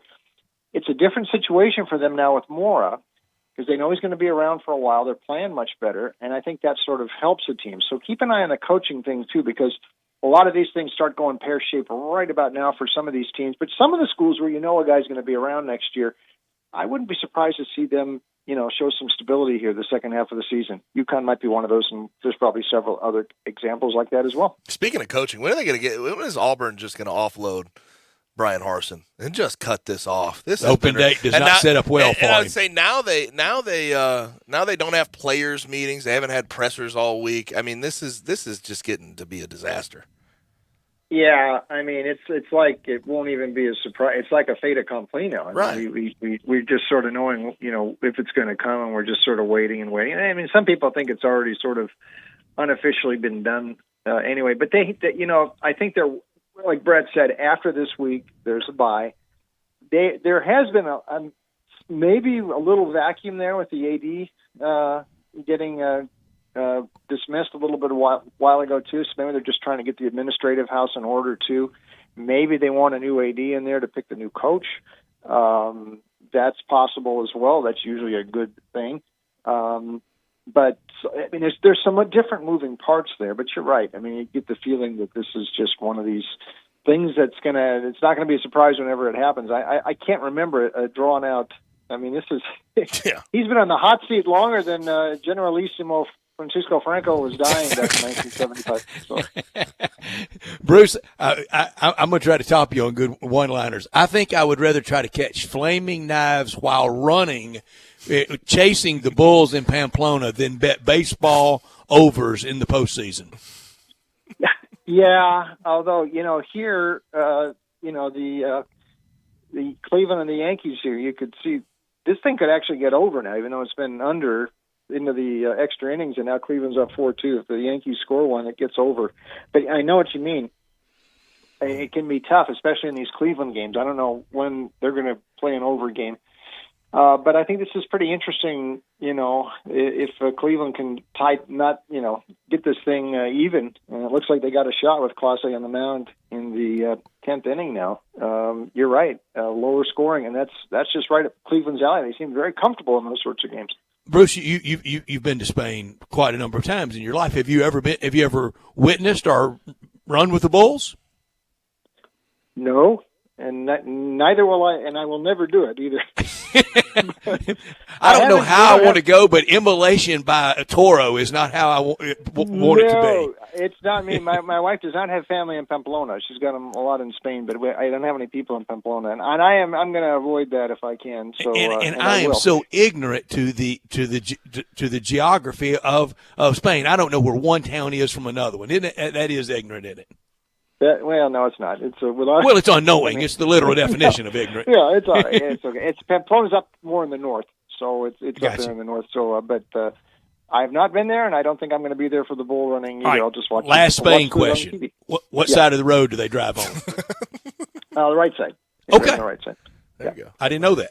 Yeah. And speaking of the running of the Bulls, I feel like that's a young man's thing. And also, I feel like it's not a very young. It's not a with median blood alcohol very high. I have never been one that likes to test things like that. I'm not ever gonna. I'm not a daredevil. I'm not ever gonna jump out of an airplane. I'm never gonna do that. I don't want to bungee jump. I don't need to do that. I don't need to ride a bull. I don't need to do any of that. No. Yeah. I've made it this far. Bruce, I've made it this far, kind of running the ball and stopping the run, and I'm gonna try to play it safe the rest of the way. I don't even go on roller coasters anymore. I mean, that's a young man's sport. I don't get near a merry-go-round at this age. I mean, yeah, you're right. I play it really safe. All right, let's keep it local with, or let's get the local picks: Alabama, Tennessee, then Arkansas, BYU, then Mississippi State at Kentucky, and Auburn at Ole Miss. Let's go through all the locals. Well, let's see about Alabama first here. I mean, one note here. I wonder if this is going to survive this third Saturday in October thing and all the history when the SEC has to redo the scheduling. Great question. In a couple of years, that's a good question. I maintain that this Tennessee sticking to this and making a big deal about keeping Alabama has hurt them the last 15 years because they've caught right when Saban was there. Last time they beat Alabama was Mike Shula in 2006. So this is probably their best chance. So Lane Kiffin almost got them that year in 2009, but this is probably their best chance since I think Bama's going to probably need Bryce Young to play in this game. I think he is, though. Saban is still a little non-committal on that from what I've heard. Milroe can make big plays, but he makes big mistakes too, and you saw that last week against Texas A&M. The thing that impresses me most about Hendon Hooker and this Josh Heupel offense, for as high speed as they go, they make very few mistakes, and Hooker's turned out to be a tremendous pilot for this Heupel offense. I mean, I never would have thought that watching him at Virginia Tech a few years ago, but he's only thrown 3 picks versus 36 TD passes since he took over at quarterback last year, and 0 picks this year. There's only 2 other teams that have not thrown a pick. So they don't beat themselves, and those LSU people sure found out last week how good Tennessee was. I think this thing goes right down to the wire. Bama's played more close games than not close games lately. So let's take 36-34 Bama to survive, not cover that 7.5. I think they're in trouble. This is a real upset alert for me in Knoxville tomorrow. Mm-hmm. Now, Arkansas, BYU, what's the thought here? I know that Arkansas 3-3, KJ Jefferson's sort of been out of it, injured, the concussion protocol, the whole 9 yards. But traveling to Provo is always tough, and it feels like Arkansas is a little bit disheveled after these, seeing where they're at this point in the season. It does. It does, Gabe, and I guess Jefferson is going to play tomorrow. They missed him last week. I mean, I think by now, though, we've seen enough indication. This defense is down a couple notches from last year. And Barry Odom's had trouble. I mean, Mississippi State was even running on them last week, not just throwing. And they're not quite the defense they were last year. And you get the feeling this is sort of I could see this whole thing going the wrong way for Pittman if they don't straighten out before the end of the season. And this is a very tough assignment up there in the middle of conference play to go up to Provo. At this point, given that Arkansas's defense doesn't seem to be coming around, I think they're in some trouble up there. Jaron Hall's a very accurate quarterback. They got some offense. It is a different place to play. Arkansas will score some points and chase this game, but their defense bothers me right now. Yep. So 35-30, we took BYU in this one. Sellout at Provo, playing as a visitor at 2:30 is like my nightmare. That literally sounds like a complete nightmare as a visiting team. Now, Mississippi State, who hammered Arkansas last week, playing against Kentucky. Sort of twofold questions. I'll start with the intricate one here. Do you buy into the Will Levis hype, one, and also how do you think this game goes? Well, first of all, no Edward Snowden, Mark Stoops. We didn't hear a thing about this foot injury with Levis last week. And here he shows up, in pregame coming out on crutches. To keep something like that from the SEC media. Right. He ought to get a job in the Defense Department or the White House to stop leaks coming out. If you can keep that quiet in the SEC, that's something. Having said that, I'm not like Mel Kiper Jr. and some of these others who are thinking Levis is the top quarterback pick. No, I think it's insane, Bruce. I think it's insane. But the drop-off, the kid who came in last week's a freshman, in the first play, they fumbled. There was a big drop-off, though. And I will tell you something about Leach here. I think he's got this thing going. While all these Arkansas's got its problems, and Levis hurting. One of these sort of second-tier SEC contenders that's had things go right has been Mississippi State for the most part, except the fourth quarter at LSU. And we mentioned about Leach running the football a little bit better this year, conscientiously running it. And he's doing that from the start of the year. This is not just complete all-aerial show this year, although Will Rogers is still putting up those numbers. This defense is still good. This is a series trend has favored the home team, so that's against Mississippi State here. 7 straight wins and covers for the hosts in this series. But I don't think that's going to hold up here. I think the Bulldogs get them 31-19, taking Leach on the road at Lexington. Minus the 4.5, Mike Leach and the Bullies over Kentucky. Tomorrow at 11 o'clock, Ole Miss and Auburn in Oxford. Tomorrow, after tomorrow, only one more Saturday home game this year. Only 2 more games left at home the rest of the year. One on Thanksgiving night, of course, the Egg Bowl against Mississippi State. But after tomorrow, the only game left remaining this year, Bruce Marshall will be in the Grove for. But tomorrow we will miss you. But how do you like the Ole Miss game over Auburn? Ole Miss, rather, a 15-point favorite. Well, Lane wants this one. I'm sure he wants everyone, but he's lost to these guys the last 2 years.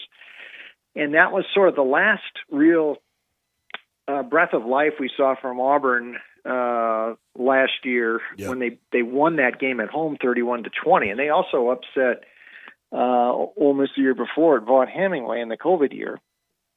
But, Bo Nix played well in those games, and this is a chance for Lane to get some revenge. What I thought last week was big. Now, this might be just a function of Vanderbilt, but we hadn't really seen a lot of these chunk plays from Lane's offense from the passing game until last week, but Mingo especially, and then Watkins too. I mean, they combined for about 360 yards of receptions from Jackson Dart. On home runs, too. Yeah, home runs. And we didn't normally see that this season until last week. That's something we saw more from Lane's offenses the last 2 years. So if they've got that going, we know they can run the ball, and they'll keep fine-tuning this. Ole Miss is going to keep this thing going a little bit longer. And 38-16, our score forecast tomorrow. I don't know what Auburn's going to do. Ashford in at quarterback, but his confidence might be shot after the Georgia game last week. They actually played pretty well.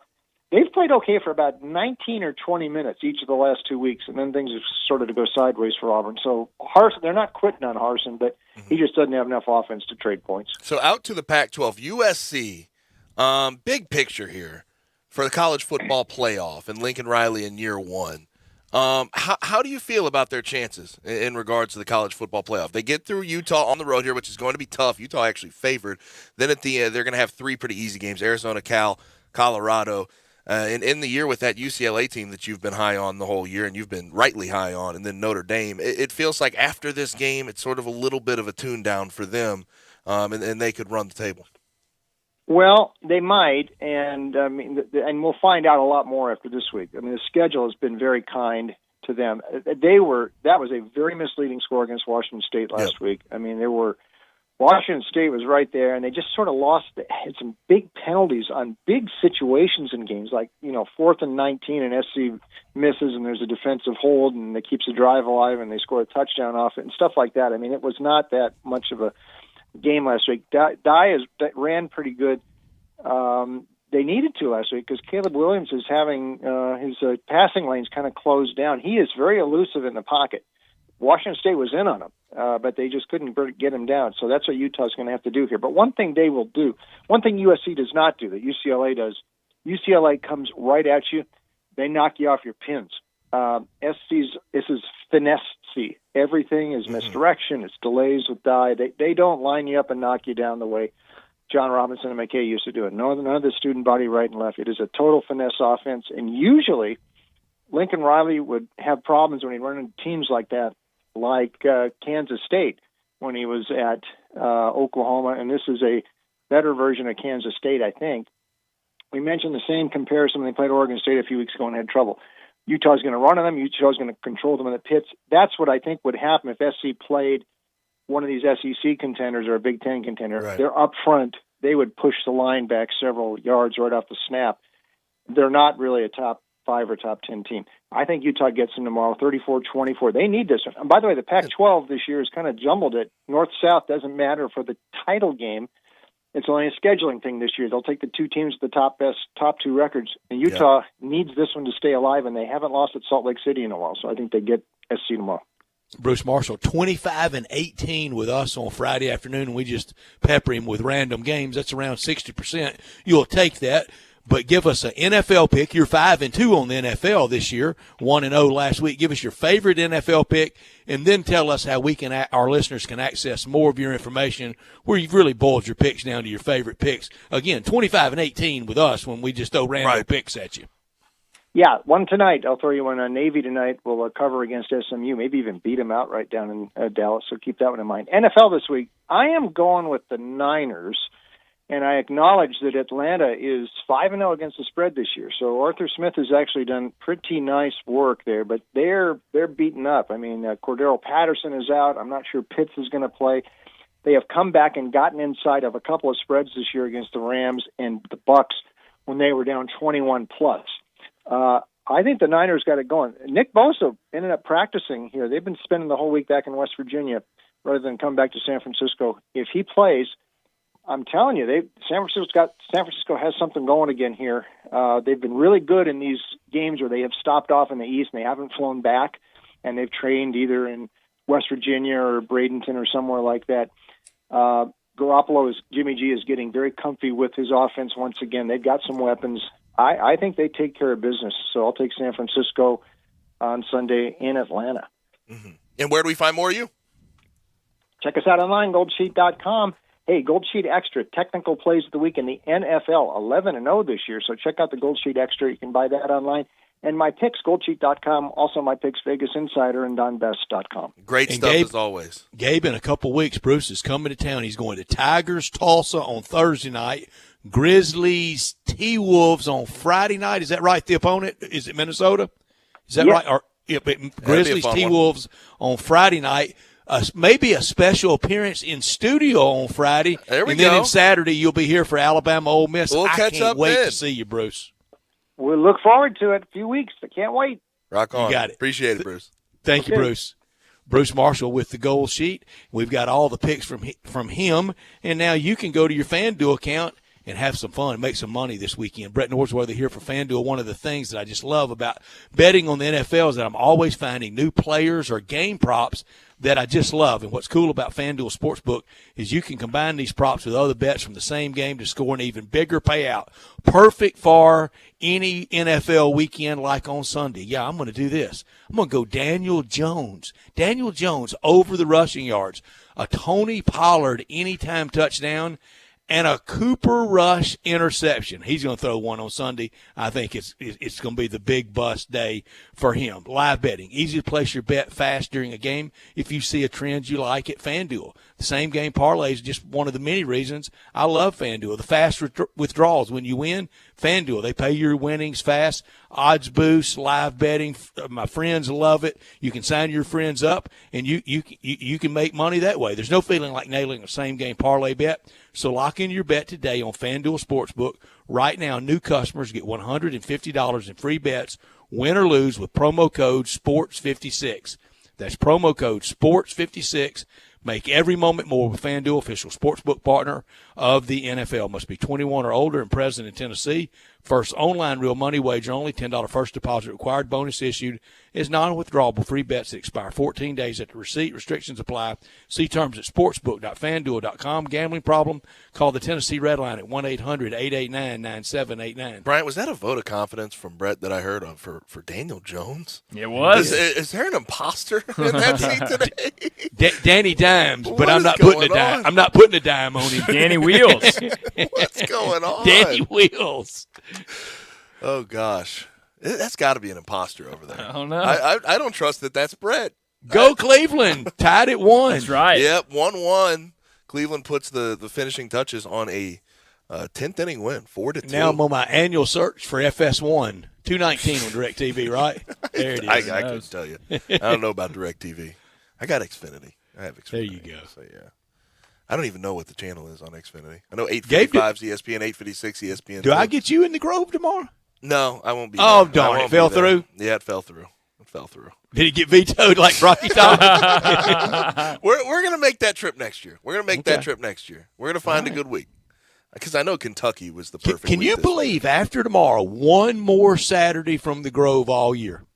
It goes that fast, and I know I'm filibustering. I know we got to take a break, but that's why fans early in the year it gets by you in a hurry. Oh, we'll go next time. Oh, we'll go in October. Oh, we'll go in November, and then you look up and the season's I hate over. being a broken record every week too, because I say, "Oh my gosh, this season's flying by." Even when it's week 2, season's flying by. But seriously, It really is. It Warp escapes. speed. It Warp escapes. speed. Now let's go ahead and get to a break. When we come back, college football week 7. Separation Saturday. We'll give you our thoughts on all of these matchups coming up next on Sportstime. Join the voice of the Tigers, Dave Woloshin, for Wolo and Friends. Weekday mornings from 10 to 11 here on Sports 56 and 98.5 FM.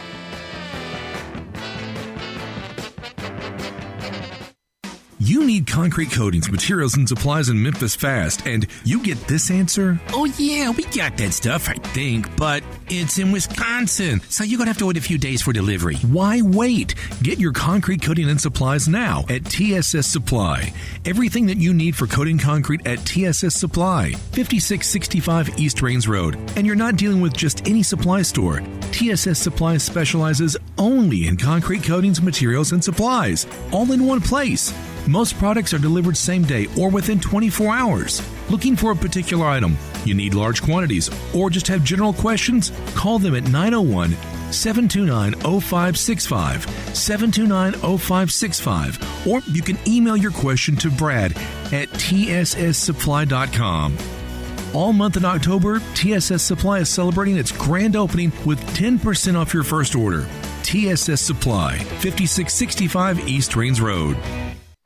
So what if summer's coming to a close? It'll be back, and you'll be ready with a new spa. Why's that? Because the world's biggest spa sale is happening right now at Family Leisure. Right now, through October the 2nd, you will get the best ever prices on spas.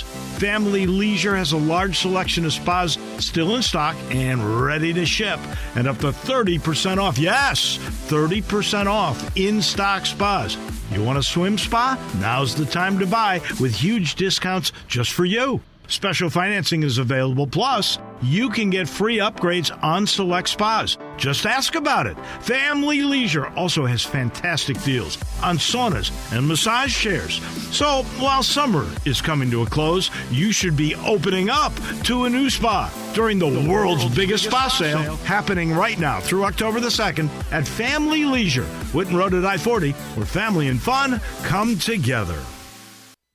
Step up your wings game at East Coast Wings & Grill. With 60 wing flavors and 7 heat indexes, do you have what it takes to turn the heat on your wings up to insanity? East Coast Wings & Grill is family friendly with a large variety menu to satisfy the whole bunch. Sign up today for their loyalty program and taste the rewards. For every $1 you spend, you collect a point. Earn 100 points and receive a $5 reward. Next to Lowe's off Highway 64 in Bartlett, come try America's best wings at East Coast Wings & Grill. Hi, this is Troy Fiveash, owner of Fiveash Roofing. In these uncertain economic times, there are so many things as a contractor and a business owner that I cannot control. The rising cost of materials, not to mention fuel and transportation costs. In the last 2 years, shingle prices have almost doubled and commercial materials have doubled. And I don't have to tell you what fuel costs these days. But you know what I can control? How much markup I put on a project. I have always prided myself in knowing I never gouge a customer. But in an effort to ensure my crews have work and my customers are being treated fairly, I have lowered my profit margin, hoping to give you a price you can live with and keeping my crews busy. So if you need a roof or gutters, please give us a call. Fiveash Roofing, fair, honest, and ethical. Fiveash Roofing, a proud sponsor of Tiger Athletics and a member of the Tigers home team. 367-0050 or memphisroofer.com. 367-0050 or memphisroofer.com. Fiveash Roofing, it's what we do. We're here for you. When a cold comes on strong, knock it out with Vicks DayQuil Severe for max strength daytime relief. Just one dose of Vicks DayQuil Severe starts to relieve 9 of your worst cold and flu symptoms to help take you from 9 to none. Power through your day with Vicks DayQuil Severe, the daytime non-drowsy, coughing, aching, fever, sore throat, 9 to none medicine. Use as directed. So you need to sell your house? I have the solution. Call 901-406-1101. That's 901-406-1101. Call my buddy Bill at I Buy Houses. Any house, any area, as is. It's literally as simple as that. Just pick up your phone. Call 901-406-1101. That's 901-406-1101. Call my buddy Bill at I Buy Houses. Guaranteed to close in 5 days. If you need to sell your house fast, call Bill at 901-406-1101. That's Bill at I Buy Houses.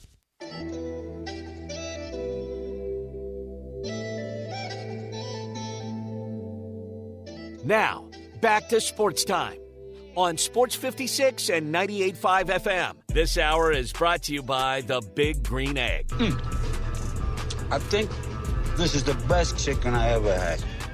Here once again are Gabe Kuhn and Brett Norsworthy.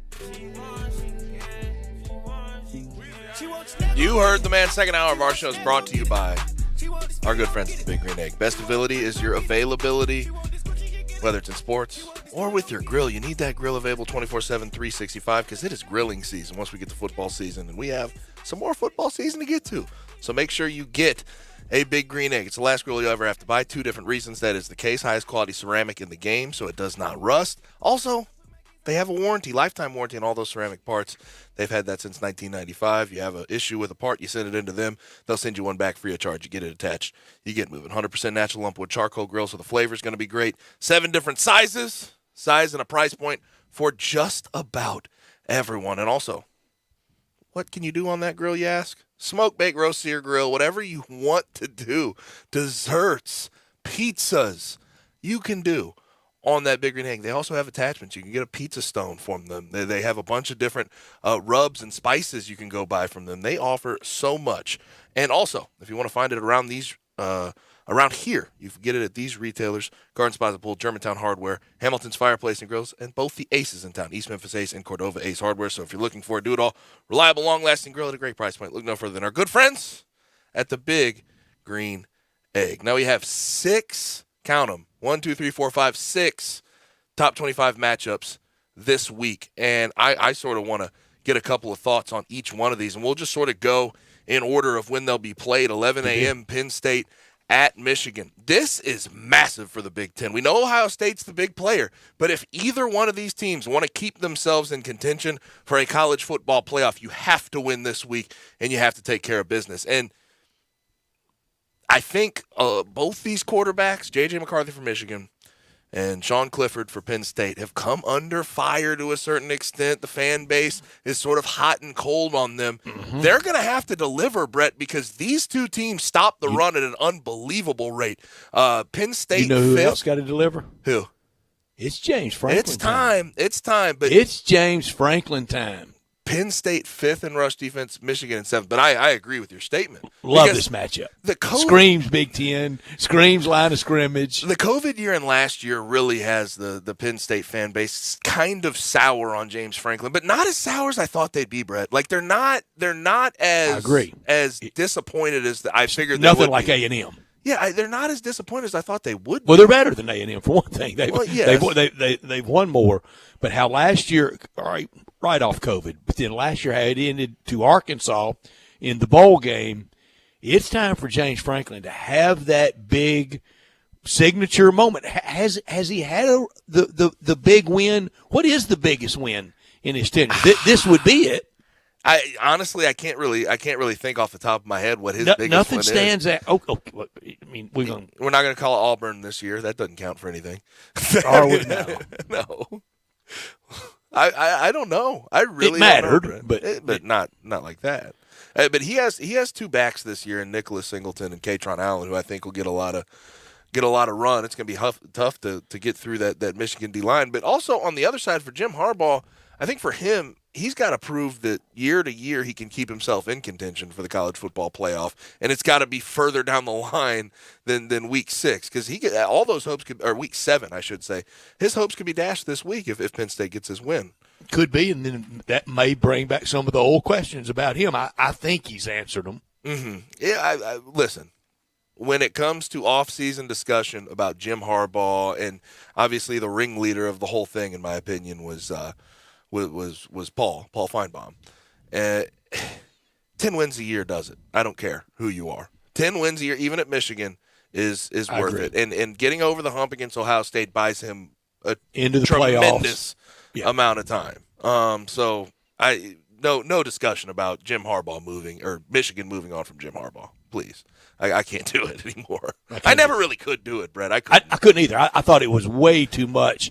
And they kind of discounted what he did with the 49ers. He was a Crabtree completion from winning a Super Bowl. He was. That was an awesome team, though, and we've had conversations about that team. That team defensively, with Navarro Bowman, Patrick Willis, Justin Smith, Alden Smith. They up were front. Loaded. How they were. They were loaded, and offensively, honestly. If you look back at that offense, Frank Gore, their least productive position might have been, and I know how this is going to come up, but their least productive position Might have been quarterback. He had a great but year, he was Colin sensational. Kaepernick. He was unbelievable that year. But Gabe, that year, I was saying I'd start my franchise with him. Yeah, but, the years to follow definitely fell Things off. happen. Yeah, things happen. Now, also, going next, it'll be NC State at 2:30 against Syracuse. It'll be at the Carrier Dome, or the JMA Wireless Dome, as it's known today. But if you think Simmons Bank Liberty Stadium's hard to say, JMA Wireless Dome. It'll be rocking though. It'll be like in all seriousness, it gets loud in there. It'll be rocking. Syracuse is 5-0, number 18 in the country. And here's Dino Babers. Here's the thing though, Brett. I had to look this up because I thought it was the truth, but I couldn't convince myself that it was fully the truth. He only has one winning season at Syracuse. Did you know that? Did you? He's been there this is his 7th year. I don't know that I knew just He's one. Had one. He was 10-3 in 2018, went to the Camping World Bowl. Outside of that, 5-7, 5-7, 1-10, 4-8. I knew it'd been pretty futile. No, but here's the thing. Syracuse is a tough job. Obviously, the basketball program's more important to them in a lot of ways. And I think Dino's a good coach, but he has got to get the right talent on campus The at whole the right ACC time. thing. He got Garrett Schrader, and I didn't know Garrett Schrader would be this good throwing the ball at any point when he was with Joe Moorhead at Mississippi State. But he's figured it out. He's one of the premier quarterbacks in that conference. Do we count Schrader as one of ours? I don't know. He's one of us. It just means more, doesn't it? Last time, it's kind of funny. If they do well, we claim them. Before I saw him surface at Syracuse last year down the stretch of the season, last time I had seen him was against Kansas State when he got helicoptered in the air. Do you remember that play? He got smacked. He got right back up, though. He got right back up. I was impressed. So who's the pressure on in this game? NC State, in my opinion. Dave Dorn has to make it because Syracuse at this point, 5-0, number 18 in the country, at home, playing with house money against a top 15 team. No one thought that Syracuse was going to be this good at this point. NC State, but Dave Dorn. A Syracuse loss and a Kentucky loss. You know what that means tomorrow? Basketball's here. Yeah, that's a good point. But we don't want that in Greenville, North Carolina tomorrow. Can I say this? NC State, for all the preseason expectation, and Dave Dorn's done fine. He's done fine.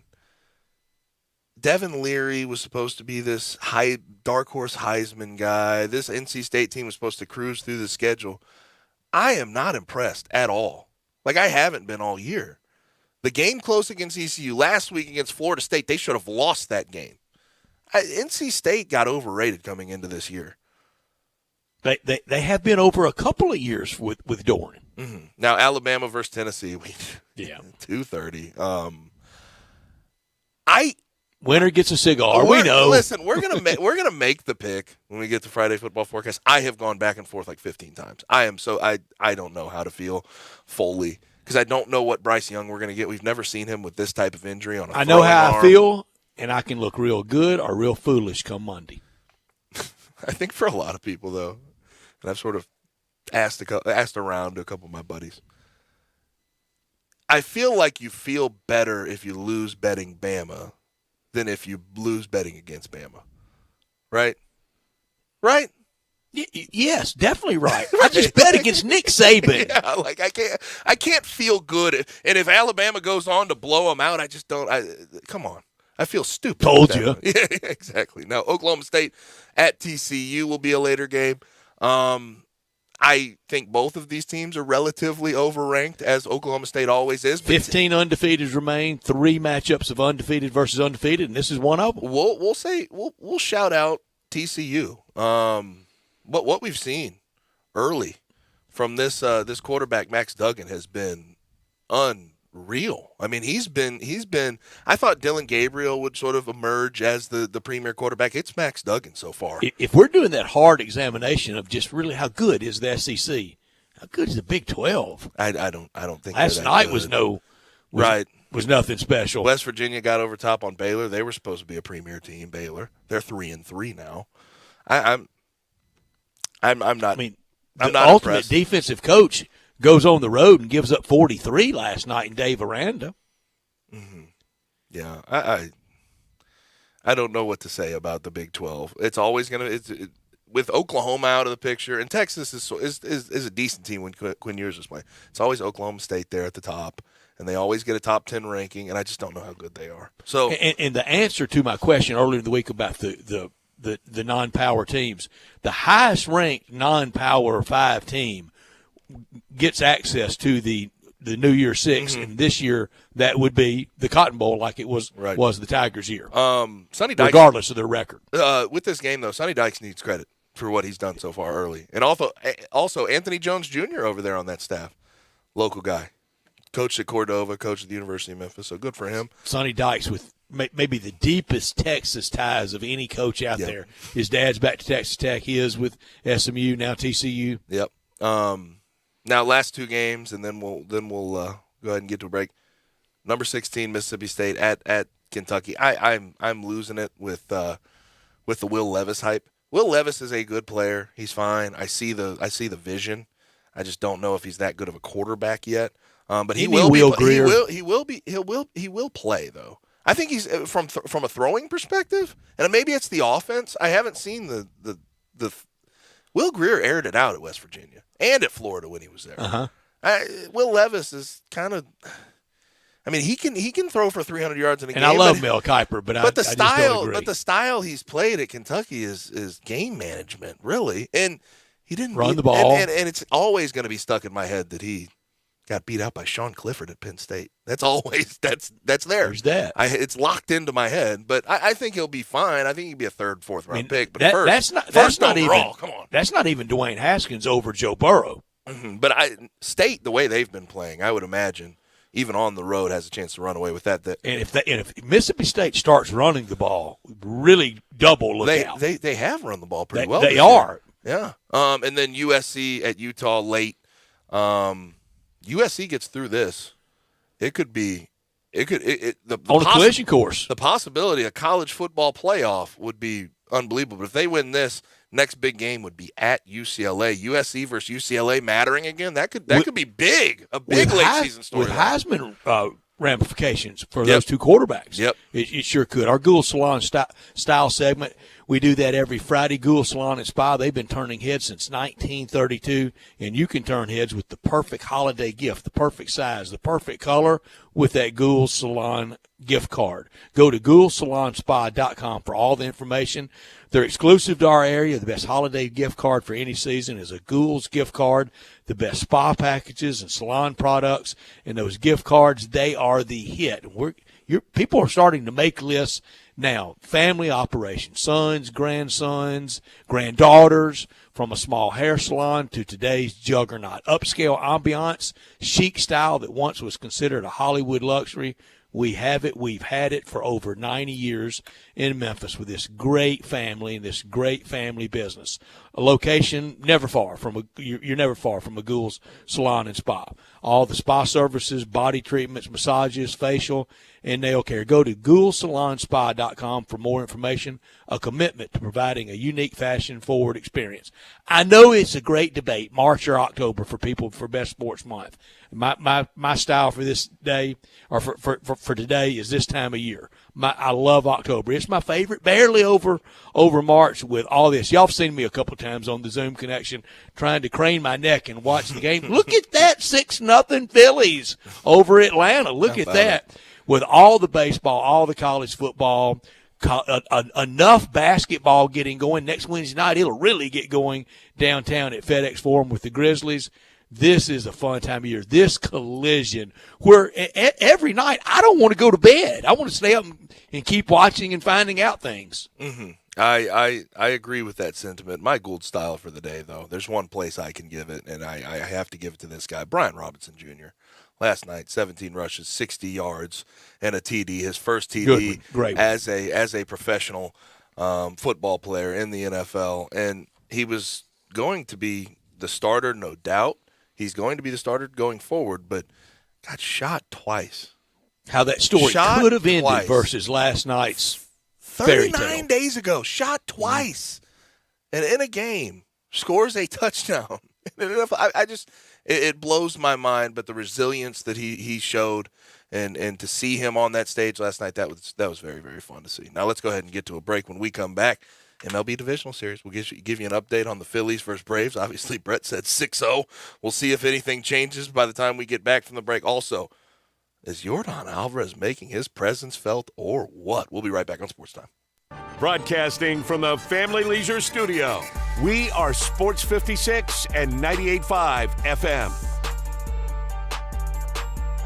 How do you grow your business without spending more on credit card fees? Call Blake Jones, your local Mid-South Advanced Merchant Services representative. He works with your business to help it grow instantly. Small business owners already have enough cost. Let Blake Jones help you lower your credit card processing cost risk-free. Absolutely no cost to you, the small business owner. Call 662-416-5262. That's 662-416-5262. Call Blake Jones today and start saving money tomorrow. O'Reilly Auto Parts specializes in keeping your car on the road. Not sure how much life is left in your battery? Our professional parts people will test it for free. If it does need to be replaced, we'll help you find just the right one to fit your car. Our Superstart batteries are built to handle even the toughest conditions. Visit O'Reilly Auto Parts today. O'Reilly Auto Parts. Brian Elder's Roofing Solutions. I'm Brian Elder. It's been a particularly rainy season, and that stain on your ceiling isn't getting any smaller, exposing your family to the possibility of mold. Let me come take a look. 867-0303. Our technicians are Owens Corning Platinum Preferred, so don't let someone tell you that it has to be replaced if all you need is a repair to get several more years of life. 867-0303. Have me on your speed dial for when life's little catastrophes come up. 867-0303. Upgrade your roof to a beautiful Owens Corning Duration Architectural Shingle with a 50-year warranty and an unheard of 25-year labor guarantee. I'll measure your roof from outer space and give you a competitive estimate right over the phone. Buy now and pay nothing till 2022 with approved credit. 867-0303 or BrianElderRoofing.com. Call 867-0303. Brian Elder's Roofing Solutions. You know when I played football for the Memphis Tigers? We all know you played for the Tigers. We all love going to Central Barbecue after games. There were so many great choices to refuel after the game: ribs, pulled pork. Some of the weirdos would even get vegan options. And as team captain, we all know you were a team captain. I felt as leader I needed to encourage my teammates to get the best food possible, and that was Central Barbecue. Or you just wanted to go there, so as a captain, you made them come with you to Central Barbecue. They wanted to come to Central Barbecue. Not as much as you wanted to go to Central Barbecue. No one wants to go to Central Barbecue as much as me.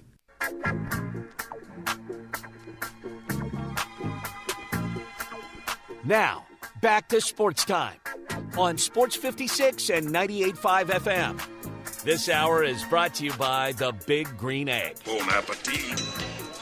Here once again are Gabe Kuhn and Brett Norsworthy. Papa was a Rolling Stone, but now I got Rolling Stones in Back the in Sports Time with Gabe and Stats. I'm Gabe.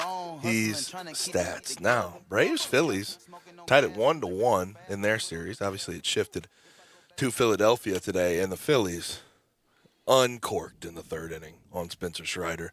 They ended up hitting two bombs, one from Bryce Harper, one from Rhys Hoskins. It is 6-0 at the end of the third inning right now. The Rhys Hoskins one's still going, isn't it? I think so, yeah.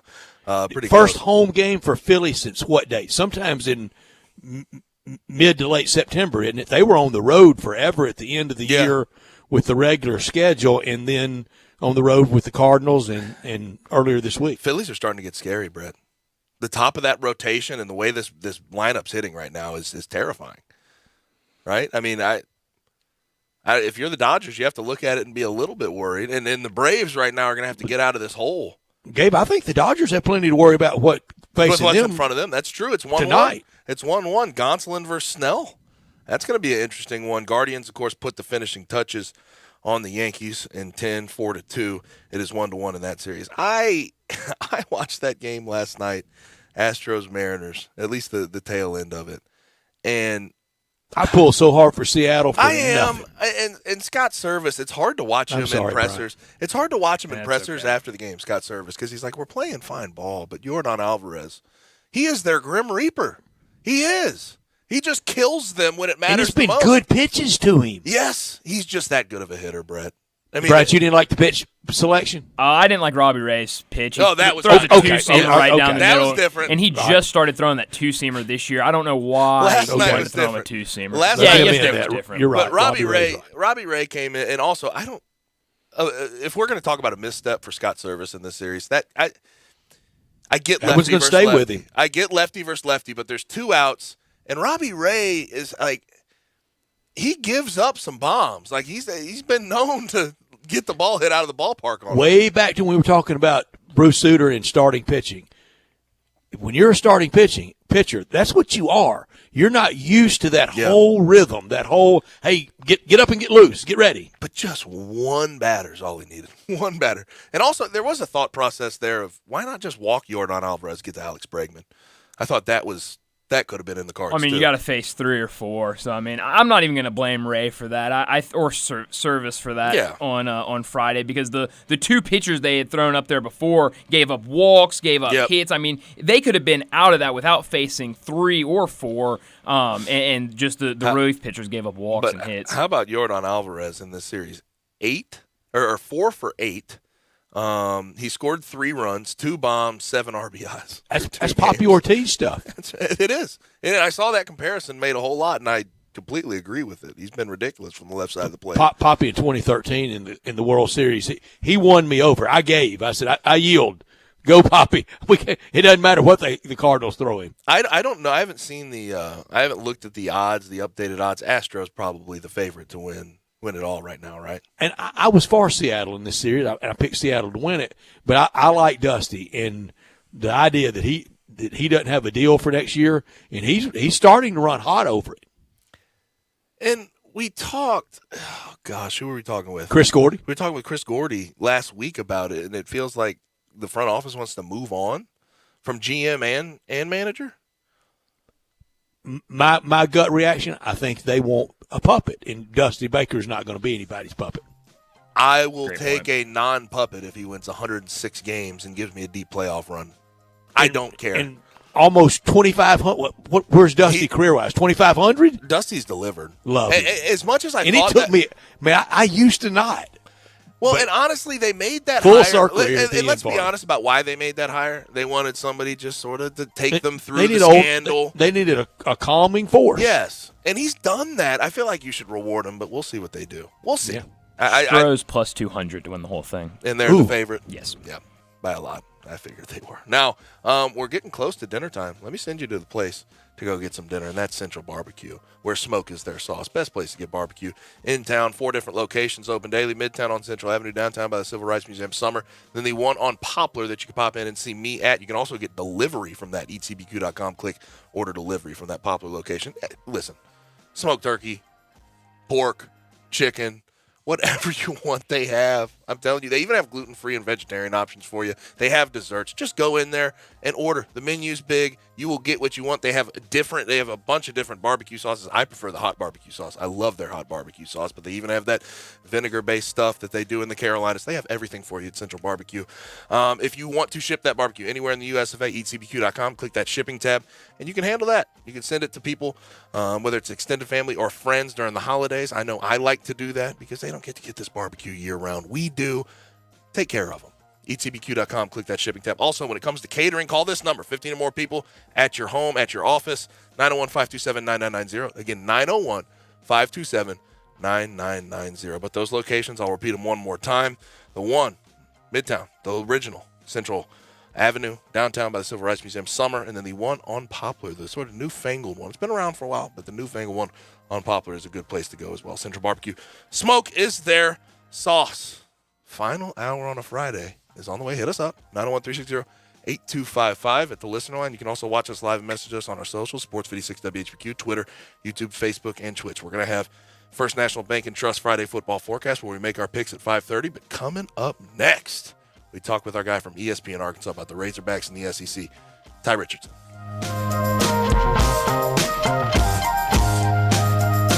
I often say they've set the bar for the way car business should be done at Homer Skelton Hyundai. You know how close that is. It's right there at Highway 78, Lamar Avenue, and Craft Road, the very first exit in Mississippi. I say it because they always come up with new innovations. And right now, when we've had all these shortages on new cars, Homer Skelton Hyundai is always going to come through for you. You won't pay more than the sticker price for a new car at Homer Skelton Hyundai. That's Chris True's pledge. You'll never pay more than sticker price. Those other guys, they could charge you a whole lot more for that new car because they know there's a shortage. That never happens at Homer Skelton Hyundai. That's part of the philosophy and the team that's been together for about 15 years now. You want the best of service? You want the best of products? It's the combination and the trust you'll always get from the best guys around. Homer Skelton Hyundai and Genesis of Olive Branch. Did you know nearly 40% of men under 40 and over 75% of men over the age of 40 experience sexual performance concerns? At the Memphis Men's Clinic, their experienced physician performs a comprehensive evaluation that determines which specific issues may interfere with your sexual performance. These issues can vary and range from anxiety to medical issues, low testosterone, or erectile dysfunction. The Memphis Men's Clinic has evaluated hundreds of men of all ages over the years and reestablished a normal sexual life. The Memphis Men's Clinic will work aggressively to resolve issues and allow you to restore your sexual health and overall well-being. That's the Memphis way. If you're 20 years old or 90 years old, come and get cared for the Memphis way. Treatment that's based on your specific needs after a professional clinical evaluation by their experienced board-certified physician. Call the Memphis Men's Clinic today at 901-443-0475 or visit memphismensclinic.com. Football is here, and this season, my 46th as a professional handicapper. More than any season before, you need my help when it comes to sports wagering. The transfer portal has made it impossible for the average fan to keep up with college football. Take advantage of our experience, contacts, and information, and get season service, college and pro football and college basketball for $1,000. Total cost, no add-ons or extra charges. Every play we make through the NCAA Final Four championship. 5 losing seasons in 45 years is a phenomenal record. Last season, 65.5% against the spread, including a 13-4 record on our 10-star plays. Call me, John Rainey, the Rain Man, at 901-461-4600. That's 461-4600, and get season service for $1,000. The Rain Man and All-Star Sports. You can't do any better. I'm with John Burgos from the world-famous Rendezvous in the Alley since 1948. Brett, I want to talk about our seasoning and sauce today. Our sauce is a great blend of sweet, mustard, and vinegar. It's good on so many items other than barbecue. It's good on pizza. People use it in lieu of ketchup. But our seasoning is the original dry rub, created by my father using a mixture of Greek and Cajun spices. People think our sauce and seasoning are good just during the grilling season. Nothing could be further from the truth. It's good year-round. Our seasoning is good on fish, chicken, deviled eggs, corn on the cob, French fries. People even put a dash in a Bloody Mary. To get a complete list of all of our recipes using our products, go to hogsfly.com, click recipes, and you'll see 50 wonderful items and dishes. And Brett, our sauce and seasoning is available at most grocery stores, and if they don't have it, please remind your grocer to stock it. And our slaw is also available at most Kroger stores. Thank you, John. The Rendezvous, Mr. Charlie Burgos' Rendezvous in the Alley since 1948 and celebrating its 75th year. We are Sports 56, WHBQ Memphis, and W253DF Memphis. Flynn Broadcasting Stations. Oh, yeah. Now, back to Sports Time on Sports 56 and 98.5 FM. This hour is brought to you by DeSoto Auto Sales. I couldn't believe it either, but that thing runs like new. Here once again are Gabe Kuhn and Brett Norsworthy.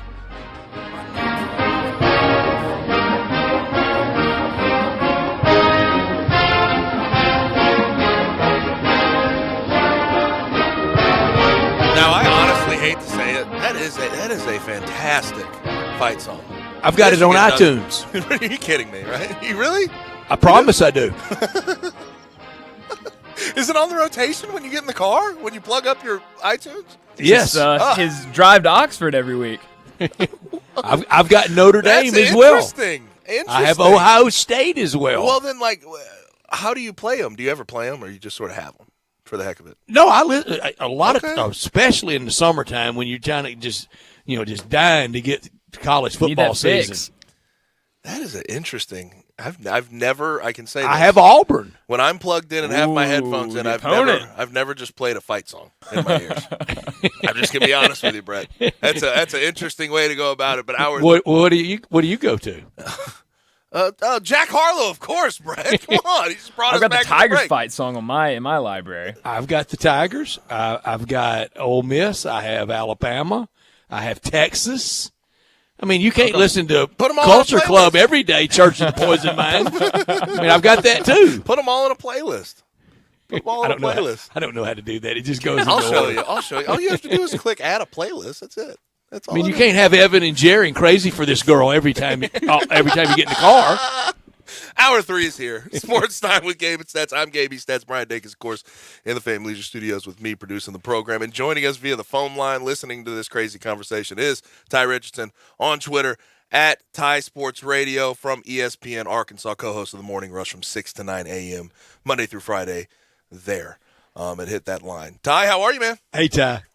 I'm good, guys, and I'll meet in the middle. I listen to Jack Harlow and I listen to the Razorback fight song when I'm near Fayetteville, so I think you guys are both on to something this afternoon. There's a time and a place. But Brett getting into it, I'm just imagining Brett getting into his car and putting on the Michigan fight song and head bobbing. I do. It's interesting. I do quite often. All right, Ty, this week over your airwaves, last night I had the great honor to be with Arkansas Athletics Director Hunter Yurchek, and he made a good point to me. And he set me up, Ty. He said, "Hey, what record you have us after 7 games?" I said 4-3. He said, "If we win Saturday, we will be 4-3." He said, "You know what the record was last year after 7?" I said, "No, I really don't remember." He said 4-3. Went on and won 9 games. That makes tomorrow really big. Do the fans realize that, or are they kind of checking out a little bit after these 3 bitter losses? I think Sam Pittman is kind of reiterated that same point that Hunter did to you, that they did lose 3 straight last year. Now, they got UAPB and Little Rock, which was a tune-up game. BYU and Provo is not the same thing. But I think there's still light at the end of this tunnel. They've got to win this game tomorrow afternoon. They've just got to find a way to salvage the offense and the defense somehow, some way. Offense and defense struggled a little bit in Starkville last week. I'm not going to sit here and tell you it's been all sunshine and roses on Sports Talk in Arkansas this week, but they have not jumped off the cliff and moved on to Musselman in basketball season just yet. Right. Is the honeymoon still alive with Sam Pittman? I think it is. I mean, he would have to do something egregious for it to stop. They would have to lose a horrible game this season for Liberty it to stop. See, Liberty's going to get probably Charlie Brewer back and Hugh Freeze. I mean, I don't want him to lose that game, but I mean, you guys know Hugh Freeze can coach with the best of them, especially you, Brett. I don't think people would be happy with Auburn or Mizzou either, though. No, even though it's I at agree, their places. That's it. Yeah, that's it. The in conference games definitely sting more when you lose them. Here's my question: with what has gone on with this secondary, at some point, I feel like adjustments. Maybe they're trying to make adjustments to try to hide or mask their issues with injuries and everything in that secondary. What, in your opinion, Ty, can they do going forward to try to mask the issues they've had? Because it's every week it has reared its ugly head. So here's what happened, guys. You lost Joe Fouché and Greg Brooks to LSU. Both were starters on last year's team. Joe was a captain. You lost Jalen Cattle on their All-American to an injury. You lost 3 more guys. Maybe this week, we'll have to wait and see. Dayton Johnson, Kari Johnson, and Miles Slusher, and you lost another starter, Ladarius Fitch, about for the year. I don't know a coach in the country that could salvage a secondary that lost 7 guys that were presumed to be starters or playing big-time minutes. So my best thought process is, you know what, every once in a while, bring the house, hope they get home, because you can't sit 8 guys and rush 3. It didn't work against Will Rogers. Maybe it can work against some average quarterbacks, but I don't think that's the recipe for success. Ty was listening to our friend David Basil early this morning. It was 6:51 because he said it was 5:51 Provo time, and he's out there. Are you out there? Or are you in Northwest Arkansas? Tommy took the Provo trip. He took You guys referenced Auburn, so I went to Starkville, which underrated. Actually, really enjoyed my time there. Went to Arlington, and then I'm going to Auburn at the end of the month. Nice. Those were kind of the 4 trips and I'm falling on the sword and going to 3 of them. And I say that in a joking manner because I cannot wait to go to Jordan-Hare Stadium at the end of this month. You'll love it. It is the Mayberry of college football. It's just a great, idyllic setting. But Bass said this morning at 6:51 Central Time, and I agree with him. I hate the 3-4. And if you don't have the right guys, they're into the running game is into the next level so quickly. You're getting gashed, and that's what State kind of did last week, Ty. Yeah, Brett. Drew Sanders' strength isn't up the middle. It's him running as a jack side to side. Outside. That's what he was at Alabama, and he's 6'5", but he's still a little smaller for a linebacker, even at that height. And so, yes, Bumper Pool, Grant Morton, Hayden Henry, they got in there last year, but I think the running game has hurt Arkansas a little more, even though the stats don't necessarily say so. State carved them up last week, and like you said, they're not even running a 3-4. They're running like a 3-2-6. Yep. So that's even easier to run on, and I think you're going to see more multiple formations this weekend in Provo, guys. Mm-hmm. What do you, KJ Jefferson's supposed to make his return this week? How do you think he's going to fare? There's been a lot of sort of side conversation about 3-3, where they are, how he's feeling. How do you think he'll do? I think he'll be fine. I'm not going to sit here and tell you he's going to throw for 250 and run for 150, but I think he'll do enough in this game to win. Gabe, you probably in your career at Memphis, there was a time or two where your starting quarterback went out and you had a backup that was thrown into a sticky situation, which what Malik was in Starkville. And he didn't play great, but he didn't play bad either. It was kind of somewhere in the middle. I think they're just glad to have him back. Anytime that you have your starting quarterback come off an injury, a resurgence kind of comes in that locker room. Hoping to see it this weekend when they make their way to Provo, Utah. They're honestly, guys, they probably just arrived right now. Mm-hmm. And Brett and I have had this conversation too many a time this year. In this day and age of college football, and I think last year with like Ohio State, some of these quarterback rooms, we're seeing it with Bama to a certain extent with Jalen Milroe, and he's had some struggles. How many in this day and age of college football, how many programs can really thrive, do well, stay on that same level with a backup quarterback? It feels like near zero at this point. Ohio State last year, but they lost those guys to the transfer portal. It's a day and age where a backup will leave immediately. Yeah, I think it's really difficult, the balance of appeasing that backup quarterback, trying to give them as many spot minutes as possible when you're up big, a wide margin where you feel like you can play them. Gabe, it wasn't when you were playing, the transfer portal wasn't really a thing. Right. Brett, I know for as long as you've been watching college football, that hasn't even been considered a thought. Guys would just stay 4 years, 5 years at their redshirted. If you transferred, your name was mud. Mm-hmm. and they didn't release you in conference. You were limited on where you could play. That true as well. So I think when you have, I think about like Kevin Sumlin with all the 5-star quarterbacks he had at his disposal.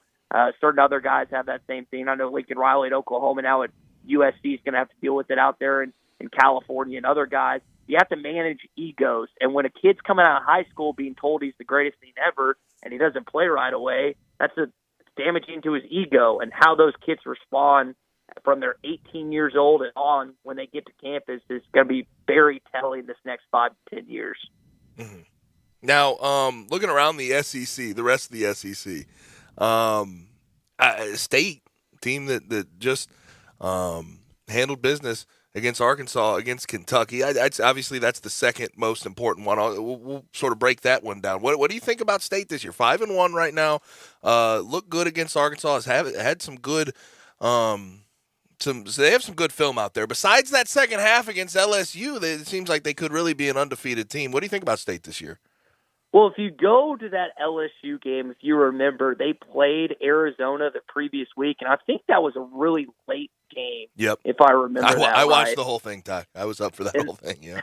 And they dominated them, but then you have to kind of couple that with going to Baton Rouge next week, and they held a lead, I think, until the fourth quarter and then relinquished it late. I think Mississippi State's a good football team. Leach has a solid track record in season threes in Pullman and in Lubbock, where that's where his team kind of really shows itself. Rogers is a prolific quarterback, now leads the SEC in completions. I don't know if he's mobile enough to beat Alabama, but I think Mississippi State's a really quality football team that could end up with double-digit wins this year.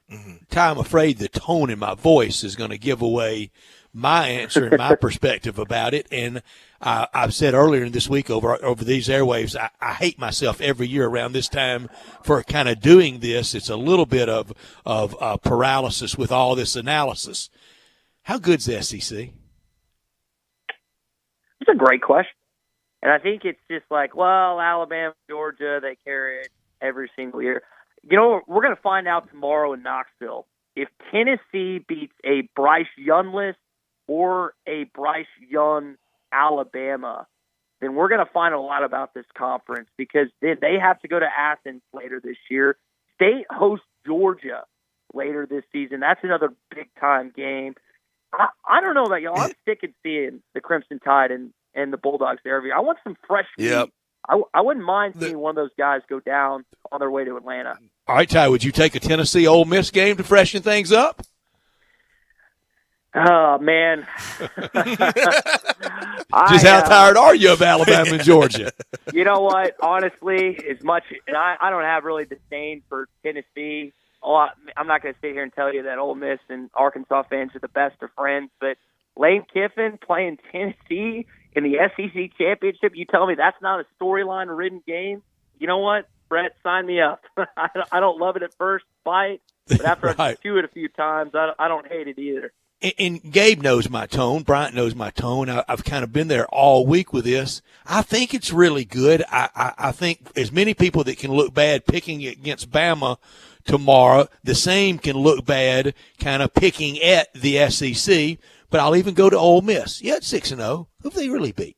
Now, I mean, even the Kentucky game is a little bit up for grabs now, or a lot up for grabs now. You combine Vanderbilt and Georgia Tech, and I don't think you have anything very special, even though Georgia Tech goes on the road and beats Pitt and all that good stuff, and you compare all these scores.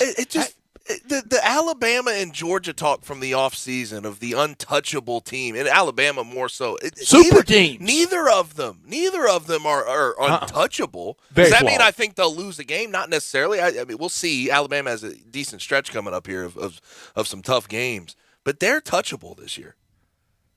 I think Tennessee could not just touch them tomorrow. I think they can beat them. Mississippi State gets them in Tuscaloosa next week, and then I think they go to Oxford after that, right, Brett? Baton Rouge and then Oxford. Baton Rouge and Oxford. I mean, that is a horrible stretch if you're an Alabama fan. There's one loss in there, isn't it? I feel like at least one. I'd have to think so. And here's what you need to be. History tells us we're going to come out looking stupid saying that, though. You know, I hate that Alabama makes us do that, Gabe. It's a part of it. But you have to have a mobile quarterback to beat these guys. And listen, I love Will Rogers, maybe Jaden Daniels. I think he's got some future time at LSU. Maybe he could be something there. I think that, Dart, we've seen him have success this year. But this Hendon Hooker kid, man, if this Heisman hype is for real, you do what hasn't been done since 2006. You dethrone the Crimson Tide as a Tennessee Volunteer, and you take what is rightfully yours tomorrow, starting at 2:30 in Knoxville. And Josh Heupel, too. Just seeing what he's done in 2 years has been unbelievable. And we talk about what Sam Pittman's done at Arkansas, and I think it is substantial. But Josh Heupel, last year, I didn't give him a chance. All the turnover in the roster, everything that was going on, for him to have them in this position, this important of a game this early, is unbelievable.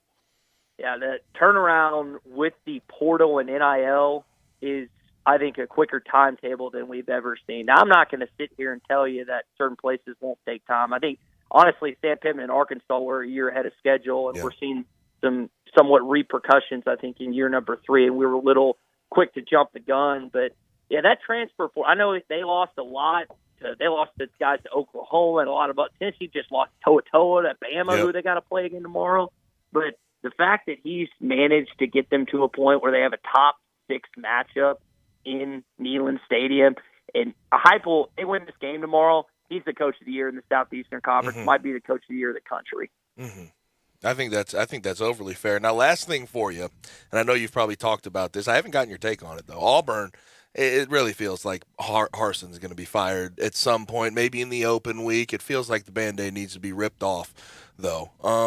What do you think about Auburn replacement? What name would you sort of throw in the hat for them to go ahead and get and try to get back to where they have been in the past. I think you've already mentioned him.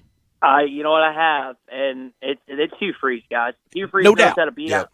He knows how to beat Alabama. He's done it twice. Should have done it 3 times. They almost had a back-to-back years. Jalen Hurts had a pretty good second half that game. But, guys, I know forgiveness is a term that we use too often, and it's been reported that Greg Sankey doesn't want him in the league. And I know that Auburn doesn't really have an AD right now. They're trying to figure that out, too. If you're an athletics director and you get hired at Auburn, are you willing to put your name, reputation, and really livelihood on a guy that has made mistakes in his past but is a heck of a football coach? I think Hugh Freeze knows what it takes to win in the SEC. He's a genius when it comes to offense. You're winning games at Liberty. You had Malik Willis go, 3rd round last year to the Titans? Yeah. And after you've done this, they fired Gene Chizik after he wins the national championship. I say justifiably. They never were, except for the first year, they never were real warm to Gus. I understand why. He's not warm and cuddly. Now this with Brian Harsin. Don't you almost want to hire somebody that's standing on the table going, I want this job, I'm the perfect guy for it. And Freeze is the only one out there doing it. Everybody else is kind of having to be begged and courted. He'd walk 100 miles over broken glass to take the job at Auburn. And if they want him the same amount back, it could be a match. It could be a great match. I agree, guys. I think I don't know what he said to his agent privately, but I would almost guarantee if that job is, if the courtship is possible, then it's going to be well reciprocated for both sides, not just coming from Auburn, but I think Freeze would be interested. I mean, either you're a dog or you're not. Say what you want about Brian Kelly. Brian Kelly looked at his roster at Notre Dame and said, you know what? I don't have what it takes to win a national championship. I've gotten my clock clean twice against Alabama when I've been on the cusp of it. Yep. I have to go down to Baton Rouge and assemble a roster that can beat these guys. Yes, I got to go up against Saban every year, but I can't do it at Notre Dame. Academics and all that stuff. If Freeze goes to Auburn, again, you can say what you want about the guy, but that guy's a competitor, and I would at least give him that if he ends up taking that job if it's offered. No. Auburn still has to cut ties. They need to rip the Band-Aid off. I just can't believe it. They haven't done it yet, but we will see it happen relatively soon. That's sort of my feeling there. Ty, open date for you guys next week. Can we catch back up in 2 weeks? We can do it next week. We can do Good it deal. the week after. Good deal. Rock on. I got an alarm set at 4:55 to join Gabe and Stats till the end of time. And let's do it. Heck yeah. And we got to get some basketball in next week because I know there's a lot of anticipation for that at Bud Walton Arena this year. Thank you, Ty. You're the best. Appreciate it, Ty. Have a good weekend. You got it, fellas. Very kind. Ty Richardson with us from Northwest Arkansas, covering all things Hogs, all things SEC, and a big one. It speaks for itself tomorrow with Arkansas. He's kind of to that proverbial Yogi Bear, a fork in the road tomorrow for the Razorbacks out in Provo. That would ring pretty loudly, though, to get to 4-3 winning in that setting. This hour of our show brought to you every day by DeSoto Auto Sales. Down on Goodman Road at 5704 Goodman Road and online at DeSotoAutoSales.com. You can call them at 662-890-7184. They are very proud to serve DeSoto County and the surrounding area. All the cars thoroughly tested out, examined bumper to bumper, test-driven, checked out from head to toe. Unlimited inventory, every make, every model. If it's not on the lot, they'll find that special car you want just for you. No shortcuts at DeSoto Auto Sales. You walk in, you're treated like family by a kind, courteous staff, laid-back atmosphere, down-home environment, but they care about your time, and they want you to enjoy the ultimate car experience because they know we live in a hustle and bustle world where time really does matter. Find the car you want, test drive that car, credit approved, paperwork completed. You're out of there in 45 minutes or less. That's a guarantee at DeSoto Auto Sales. You can do it over your busy lunch hour or like right now heading into the weekend. At 5704 Goodman Road and online at DeSotoAutoSales.com. Come on down to DeSoto County for that town and country experience you've come to know, love, and trust at DeSoto Auto Sales, and visit their website at DeSotoAutoSales.com and look at all the cars and read all the testimonials from pleased customers through the years. You fellas ready to make some picks? I think I am. I'm going to do something today I have not done since 1997. Okay. on the third Friday in October. Wow, that's a heck of a hint. I feel like I know where that's going. Brian, you ready to make picks? No. Okay, we're going to do it anyway. Friday football forecast is next. You already know you can listen to Sports 56 anywhere with the Sports 56 app or at sports56whbq.com. But you can also watch us daily with live video of all of our shows on Twitter, Facebook, YouTube, and Twitch. Welcome to Triumph Auto Sales, where you'll have a great car buying experience. Triumph Auto Sales is your #1 source of quality pre-owned vehicles ranging from lease returns to new car trades, all at huge savings. Plus, Triumph has a full array of financing options to meet your needs. Find your next car online at triumphautosales.com or stop in today at 4875 Elmore Road. Triumph Auto Sales will help you get the vehicle you want at the price you need and the service you deserve. For a great car and a great experience from a local and family-owned business, visit Triumph Auto Sales. Golfers, now with Edwin Watts Golf Shops, it's time to hit faster, longer, and straighter with Titleist. The new TSR drivers are designed to maximize distance and elevate your performance. Titleist TSR driver, pushing for perfection every day. Come into Edwin Watts Golf Shops for the new Titleist TSR drivers and get custom fit for free today. Can't make it in store? Visit us online at worldwidegolfshops.com. Edwin Watts Golf Shops, home of the 90-day satisfaction guarantee and family owned and operated since 1968. Say there was a place, the perfect place for everything you need for tailgates and patios, grills and chairs, charcoal and coolers, everything to make a great game or a great day. That perfect place wouldn't be a warehouse. It's East Memphis Ace Hardware. Locally owned and operated at Quince and White Station, East Memphis Ace Hardware is where you'll find Benjamin Moore paints, local plants from local growers, and Black & Decker tools. Around the block, what you need in stock with people who know their tailgates. Welcome to East Memphis Ace Hardware, the home convenience store. Greg is a real Prevagen user and paid testimonialist. I'm Greg. I'm 68 years old. Grew up in Cleveland, Ohio. Majored in business administration. I do motivational speaking in addition to substitute teaching. Part of the reason for my motivational speaking is I kind of feel like I have a calling or giving back to the younger generation. You know, the golden rule is do unto others, you'd have them do unto you. My wife, Wanda, is a senior flight attendant. She's been flying for over 30 years. I think most adults will start realizing that they don't recall things as quickly as they used to, or they don't remember things as vividly as they once did. I've been taking Prevagen for about 3 years now. People say to me periodically, man, you got a memory like an elephant. It's really, really helped me tremendously.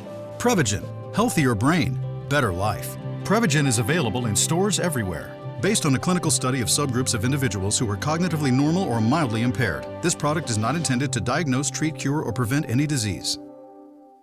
Collierville Auto Center is all about trucks and Jeeps, and the inventory is all stocked up. Been looking for that special ride? You're covered from the basics on up. Want to sell your truck or Jeep? Then bring it in and get a fair deal. The technicians at Collierville Auto Center know just about all there is to know when it comes to trucks and Jeeps, so don't be afraid to ask questions. They've probably heard them all. Every truck on the lot has been fully serviced from top to bottom and bumper to bumper, and there are warranties available. Collierville Auto Center, 651 West Poplar in Collierville, and online at colliervilleautocenter.com. Ole Miss Rebel Yell is back. The Rebel Yell Hotline Radio Show is back on WHBQ Sports 56 and 98.5 FM. Every Monday night at 6, hear the latest news on your Ole Miss Rebels with Yancey Porter with 24/7 Sports, former Ole Miss defensive tackle Mike Fitzsimmons, Gordon Ford covering SEC Sports Call, and former Ole Miss baseball announcer Gary Darby. From kickoff to free throw to extra innings, your Ole Miss Sports on the Rebel Yell Hotline Show right here Monday night at 6 on Sports 56, 560 AM and 98.5 FM. Your Mid-South Sports Station. Friday football forecast from First National Bank and Trust, a division of First National Bank of Eastern Arkansas. Real estate isn't something you purchase or develop or desire. It's something you appreciate, respect, and know. With real estate, there's no gray area. You either know it or you don't. First National Bank and Trust, a proud division of First National Bank of Eastern Arkansas. They've known it since their beginning in 1886. Clients depend on First National Bank because they know real estate. Brooks Winchester, Bill Samish, and many more can assist you in your acquisition of that hunting land, farmland, a construction project. Let First National Bank and Trust make your dreams a reality. 775 Ridge Lake Boulevard, Suite 140 in Memphis, 901-498 5763, or the office in Collierville, or online at fnbtmemphis.com. For commercial real estate, residential construction, or recreational and agriculture financing, let First National Bank and Trust help you. They're a division of First National Bank of Eastern Arkansas, where I have had an account, been a friend, and been a customer my entire life. And one of the many things I love about First National Bank and Trust, that number, 901-498-5763 for the Memphis office. Guess what happens when you dial that? A real human answers. They still do that, and I love that so very much. All right, these games, this famed third Saturday in October, we're going to pick these games, and Gabe, somebody's going to look real good or real bad today. A big dose of crow can be out on Monday. Mm-hmm, no question about it. I mean, separation Saturday for a reason. These picks, these games you have us picking are very tough. I'll say that, very tough to say the least. Bright and early tomorrow morning, 11 o'clock on ESPN. Ole Miss, not a lot of wins over Auburn anywhere at any point in the season, any time in the 21st century. 14.5-point favorites over Auburn. Hadn't defeated Auburn since 2015. Only 4 21st century wins for Ole Miss over Auburn. Ole Miss won 13 straight at home, putting that record or that mark on the line at Vaught-Hemingway tomorrow. Auburn, they've held opponents scoreless in the first quarter in 5 of 6 games. I think that would be great for their confidence tomorrow if they made it 6 out of 7 games, holding that Ole Miss offense down. Ole Miss, 14.5-point favorite over Auburn. Gabe, you first. If I know Lane Kiffin, I know that he's going to take this game overly seriously. He hasn't beat them since he's been at Ole Miss. 2 games in a row that he has lost, and even last year, that one was you had so much hope. You had a great offense. You had Matt Corral, and it slipped out of your hands on the road. I'm going to go Ole Miss minus the 14.5 because of the revenge factor. You take Ole Miss. Bryant. Brett, you told me something before we started the show today. You said that it was packed down there in Oxford. It was tough getting bumper down to there. bumper. So that tells me a lot of people are going to be at the game tomorrow. I hope that's what it's telling me. So I'll take Ole Miss. You take Ole Miss. Remember, only 4 Ole Miss wins in this 21st century. I'm going to go way back to 1992 when these two teams played on opening night to start the college football season. That year, Ole Miss won 45-14. That's your score tomorrow. Ole Miss, big, 45-14 over Auburn, and the hammer falls on Brian Harsin on Sunday. Group locks this year, though. That is a group lock for us. We are 3-11 this year. So if you'd like to go against Factor out there, so what you're saying dear is, listener, you're welcome to. So what you're saying is we have 3 wins. I'm going to look on the bright side. No, what he's saying is bet Auburn. I think that is what I'm saying. 2:30, CBS, everybody there. Game day there, CBS there, SEC Nation there, everybody. Gathering in Knoxville, it feels like old times. Tennessee back. I think they are officially back with this weekend, win or lose. 7.5-point favorite for Alabama. 15 straight. We know it for Bama over Tennessee. Coach Nick Saban, 17-1, including his LSU years against Tennessee. 54th appearance on game day for Alabama. I know they're the road team, but they're still part of the marquee event tomorrow. 45 of those have come during Nick Saban's years. First time since 1989, both UT and Bama undefeated when they meet on the third Saturday in October. 17 straight games that Hendon Hooker's had a touchdown pass. He's one shy of the Tennessee record held by former Congressman Heath Shuler. Bryant Dacus, your pick. I'd be a fool if I bet against Nick Saban, and I am usually a fool, but I don't want to be a fool today, so I'll take Bama. Gabe. For similar reasons, I'm going to take Bama minus 7.5. And I mean, it's just if I take the Tennessee side of things and Alabama wins, I'll feel foolish. If Alabama doesn't cover, I'm not going to feel that foolish. I'll be okay. So I'm going to take Bama minus 7.5. This is really clip the tape, save the tape, mark the tape. You can look really foolish. And I'm not going to go with a group lock, especially with that record. I take Tennessee. I take Tennessee plus the points. I take Tennessee straight up. And Hendon Hooker launches the Heisman campaign tomorrow, the much-awaited Heisman that Tennessee's never been able to win. Tennessee wins 27-17. Calhoun's is knocked into the river. It would be. I just had a friend of mine text me that they're telling people at Calhoun's tonight, 4-hour wait. You can drive to Nashville and go eat. Yep. This is one of the rare times, though, where I'm picking Bama, and I just don't like it. I really don't like it, but I'm going to do it anyway. 6:30 tomorrow night after last Friday night's heartbreaker. On ESPNU tomorrow night, East Carolina 5.5-point favorite over the Tigers. 25th all-time meeting between Memphis and East Carolina. Seth Hennigan already 6th all-time in passing yards. TDs, completions, and attempts. A TD in all 17 games he's played in for the Tigers. East Carolina looking for back-to-back wins over Memphis for the first time since the 2011-2012 season. I'll go first. I've talked about that buzzless feeling this year around Tiger football, and I don't think it's helped tomorrow night. East Carolina 38-17, laying the 5.5 points. They win easily at Dowdy-Ficklin. Dang. I'll go second here. I'm going to take Memphis plus the 5.5. Last year, this was a very close game, 30-29. I've seen the Tigers play good ball. I am counting on a rebound. I don't know if they win the game. I think this game will be close, though. Give me Memphis plus 5.5. Brett, man, that really hurt my heart hearing your pick. But I think I'm with Gabe. I mean, I think it's going to be a close game. I think both teams are really going to try to air it out. And because of that, I think it's going to come down to the last possession. So I'll take the Tigers plus the 5.5. So far, I hope I go 1-2 on the two picks we've already made. Isn't that weird? Yeah, Boy, that's interesting, isn't it? This time of year, do that to you, won't it? 6 o'clock, SEC Network tomorrow night. Mississippi State, 6.5-point favorite on the road at Kentucky. Will Rogers, 1 TD shy of Dak Prescott's school record at Mississippi State. He broke Aaron Murray's record of completed passes last week, and he did it in 28 games. It took Aaron Murray 52 games to do it. State leads all time 25-24. State AD John Cohen once was the baseball coach at Kentucky from the 2004 to the 2008 season.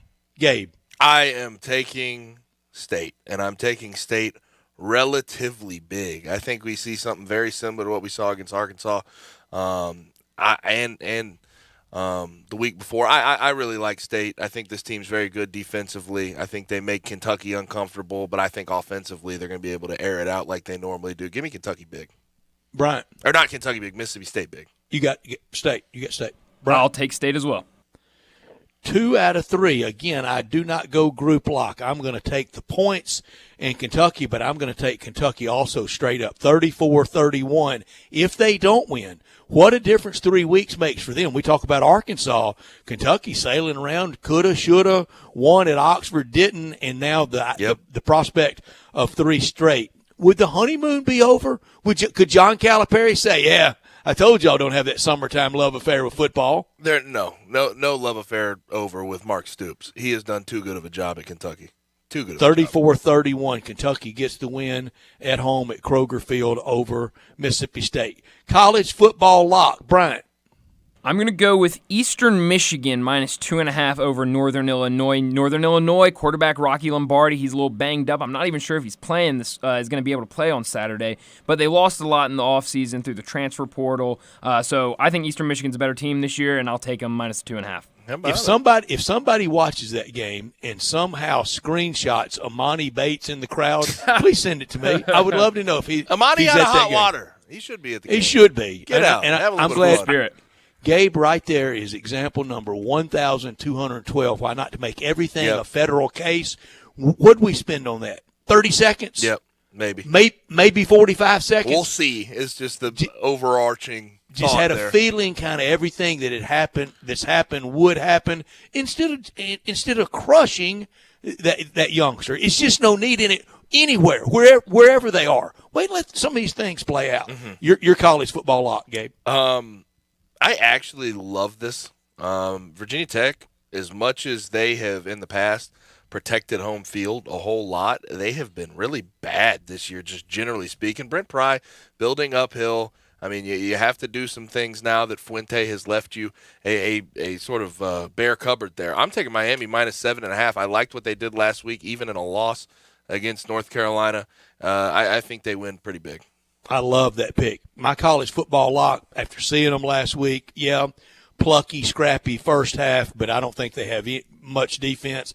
They have to go on the road. I'm going to lay the 38.5 and take Georgia as my college football lock over Vanderbilt. My college football shock, I'm going to take LSU plus the 2.5 and to win straight up at Florida and me get the bonus point. These two administrations hate each other. This is big-time rivalry. Maybe for temperament and just a little bit of absence, we may not need to see these teams on permanent schedules when we change the schedule. When OU and Texas comes in, no love lost. These two, LSU gets the win. Gabe, your college football shot. I love this. I think that they could win straight up because Washington is in a world of hurt, even with Michael Penix airing the ball out the way he is. Give me Arizona plus 14.5. I'm not going to call this straight up upset. I think it's possible, but they're on the road against Washington. Washington is very fraudulent.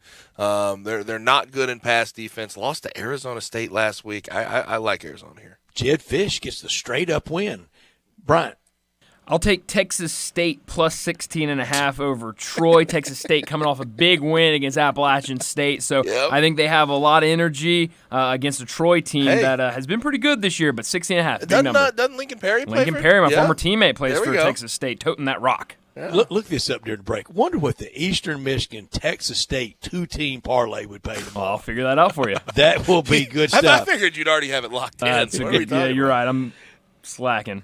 Sunday in the NFL, it starts at noon for our picks. It starts at noon for the NFL. No early game this week. On Fox, the Vikings, a 3.5-point favorite at Miami. These two teams hadn't played a lot, did play in a Super Bowl a long, long time ago. Give me Miami with the backup quarterback plus the 3.5. Gabe. I absolutely hate that, Brett. I'm going to be honest. You could be right. It's very possible. I hate all my picks I get confused by this line because you'd think it'd be substantially bigger. Skylar Thompson is playing quarterback for the Miami Dolphins. I know they're going to get Tyreek Hill back, Jalen Watt. They have some He weapons. had the quarterback at UCLA? I figured he'd still be in college. He was in college forever. But give me the Vikings minus 3.5. I honestly think they win by 14 plus. I think they run away with it. Bryant. I'll also take the Vikings. Bryant takes Minnesota as well. So 2 Minnesota pickers and 1 Miami picker. 3:25, the game we've been waiting for since the playoff game went all zeros in overtime in the playoffs. It'll be on CBS. Buffalo minus 3.5 in Kansas City against Kansas City. Give me Buffalo. I like Josh Allen more than I do Patrick Mahomes, and I think it'll come down to that. I really wish I didn't have to pick this game because I just want to watch it straight up. But I'm going to take KC plus the 3.5. You're at Arrowhead. You have to deal with them. Buffalo, I know how good they are defensively, but the Chiefs and Patrick Mahomes, he's played real quarterback this year. I like what they're doing. I think they win straight up at home against Buffalo. I'm going to take Buffalo. Bryant takes Buffalo as well. Did you find our odds? Yes, I did. Plus 256. Okay, nice. There you go. Get you some. There you go. That sounds like a great 2-team parlay. NFL lock time. Bryant. My lock. No, I'm sorry. We got one more. We got Sunday Night Football. I'm sorry. Yeah, Sunday Night Football, 7:20 on NBC. Chris Collinsworth and Mike Tirico. The lone undefeated team in the NFL remains. It's the Philadelphia Eagles. They're 5.5-point favorite over division rival Dallas. Is this the night the predicted Cooper Rush comes down to earth? Bryant. A lot of disrespect to Cooper Rush from you, Brett. Cowboys, straight up. How about that? He comes down to earth. Philly give me a stat line. Give me a stat line on Cooper Rush, Bryant. 560 yards passing, 5 touchdowns. He breaks Ben Brocklin's record? And 2 rushing touchdowns. Book it. All right, no. I'm My sorry, goodness. Bryant. I know that was coming from your heart. I get it. But Philly minus 5.5. They're just they're a better team. They're a better team right now.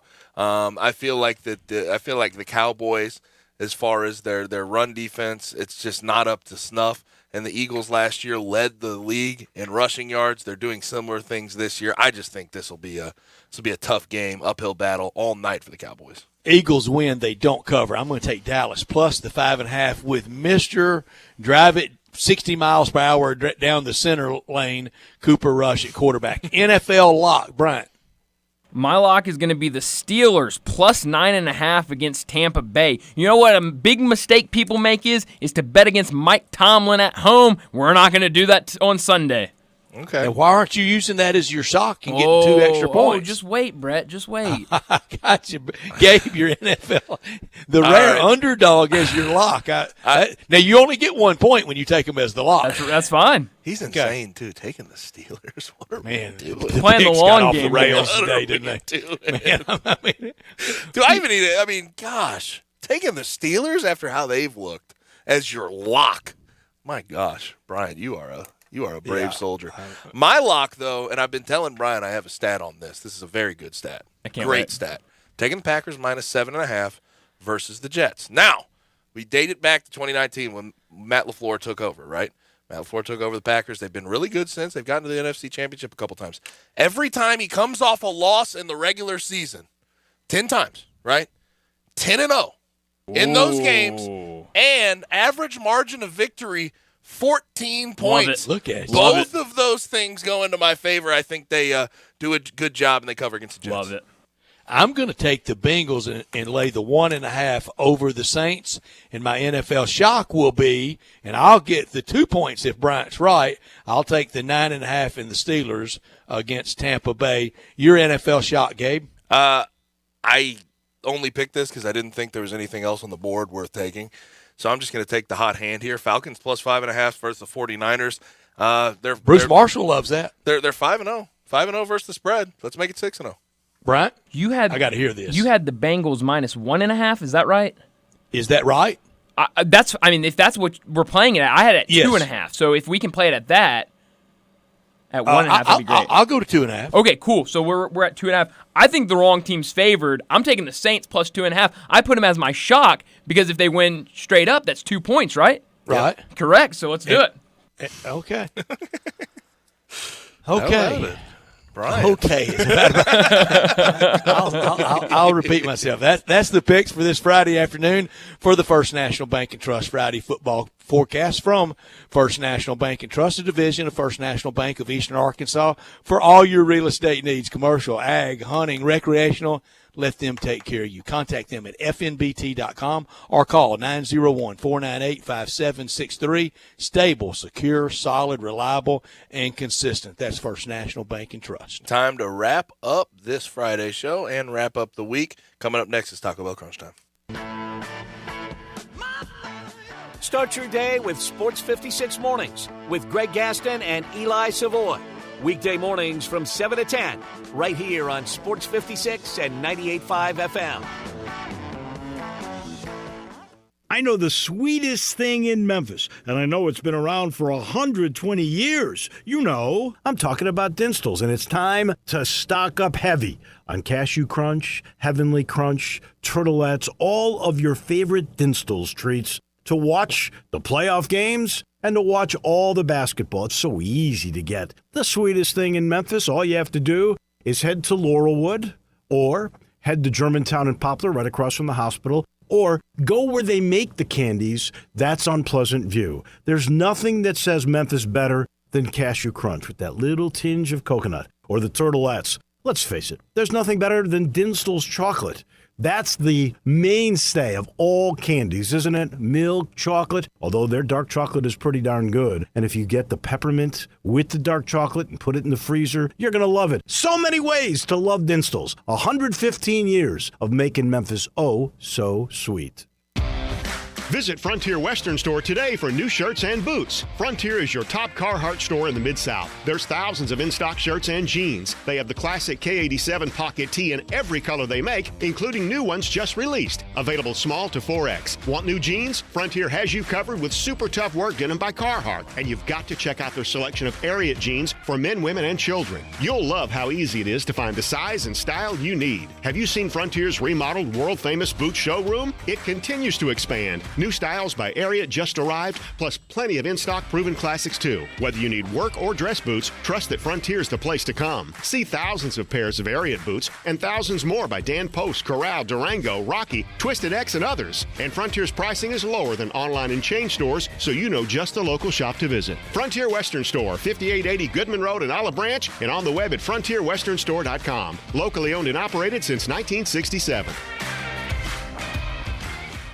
Add a little excitement to your sports watching experience by betting on all the action on FanDuel Sportsbook. There's a reason why FanDuel is America's #1 sportsbook. Their app is simple to use. They've got great odds on all different betting markets, unique, fun bet types like same-game parlay, and exclusive, always-on promotions such as enhanced odds boosts on the biggest events to let you get more action out of every game day. And if you win, they even get you your winnings safely in as little as 24 hours. If you've never tried FanDuel Sportsbook, what are you waiting for? Download the FanDuel Sportsbook app to get started and be sure to sign up with promo code CASH so they know I sent you. That's FanDuel Sportsbook, promo code CASH. Must be 21 and older and present in Tennessee. First online real money wager only, $10 first deposit required. Bonus issued is non-withdrawable site credit that expires 14 days after receipt. Restrictions apply. See full terms at sportsbook.fanduel.com. Gambling problem? Call the Tennessee Red Line at 1-800-889-9789. I often say they've set the bar for the way car business should be done at Homer Skelton Hyundai. You know how close that is. It's right there at Highway 78, Lamar Avenue, and Craft Road, the very first exit in Mississippi.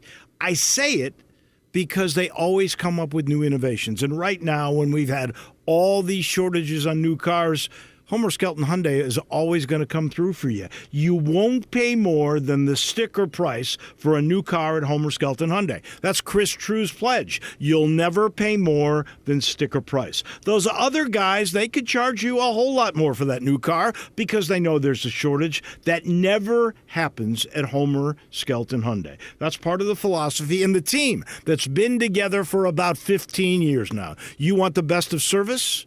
You want the best of products? It's the combination and the trust you'll always get from the best guys around. Homer Skelton Hyundai and Genesis of Olive Branch.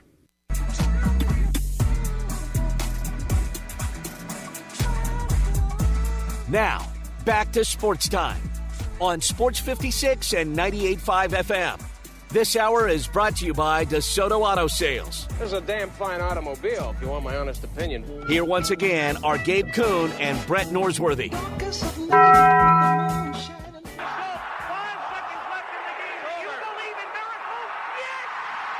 crazy, folks! Go crazy! This is Geraldo. It is crunch time. You are looking live. In your life have you seen anything like that? Goodbye! Hello, Haskins. It's obviously crunch time. Hammer, nail, coffin, this baby is over. The double steak grilled cheese burrito, so good. Double the steak with nacho cheese sauce, seasoned rice, red strips, sour cream, and the 3-cheese blend wrapped inside a warm flour tortilla, with even more 3-cheese blend grilled on the top. The double steak grilled cheese burrito, it hits the spot now at Taco Bell. And at Taco Bell, when they say they are feeding people's lives with unexpected good, they mean it. Bowl food you can't get anywhere else. Brett, what I learned today is it's the last night of NBA preseason before we get going next Tuesday. 76ers at Celtics, Lakers at Warriors on TNT. Only 2 games going. Then Grizzlies wrapped up their preseason games 3-2. Won last night over the Pistons, 126-111. Ja, 31 points, 8 rebounds, 4 assists, 2 blocks. But we are headed into the season quickly, and I'm ready to see it. I am so ready for it. The 2 games you mentioned Tuesday, just about everybody going Wednesday night, and then a couple of teams that won't have their opener until Thursday, but it really gets started next week.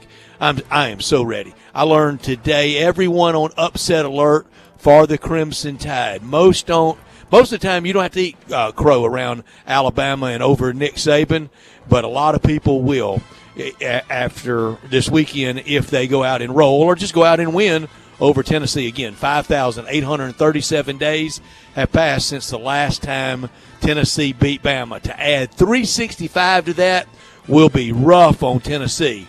For it to end, if it does end, Alabama will be thoroughly re-examined next week by all the college football commentariat. Couple of things for me here with what I could have done without. Tom Brady's been fined $11,000 for his kick on Grady Jarrett, where Grady Jarrett got called for a roughing the passer. Why couldn't we get that right on the field? Why didn't you call that 15 yards simple on Tom Brady so the Falcons had a chance to win that ball game? I think that's ridiculous. Also, Lester Quinones, who signed on with the Warriors, got a 2-way contract, has been waived by them. He could get picked up by somebody else, but it was a decent run so far. We'll see if he can continue it. I hope so. He was consistent in his effort in his Tiger career. Could have done without before. Riding off Arkansas, remember what I said earlier, what Hunter Yurchek and what they're in Sam Pittman, they're all saying. This point last year, Arkansas got to 4-3 and finished strong. 3 of their last 5 games after this open date will be in Fayetteville. The other 2 will be on the road at Auburn and on the road at Missouri. That's not Murderer's Row.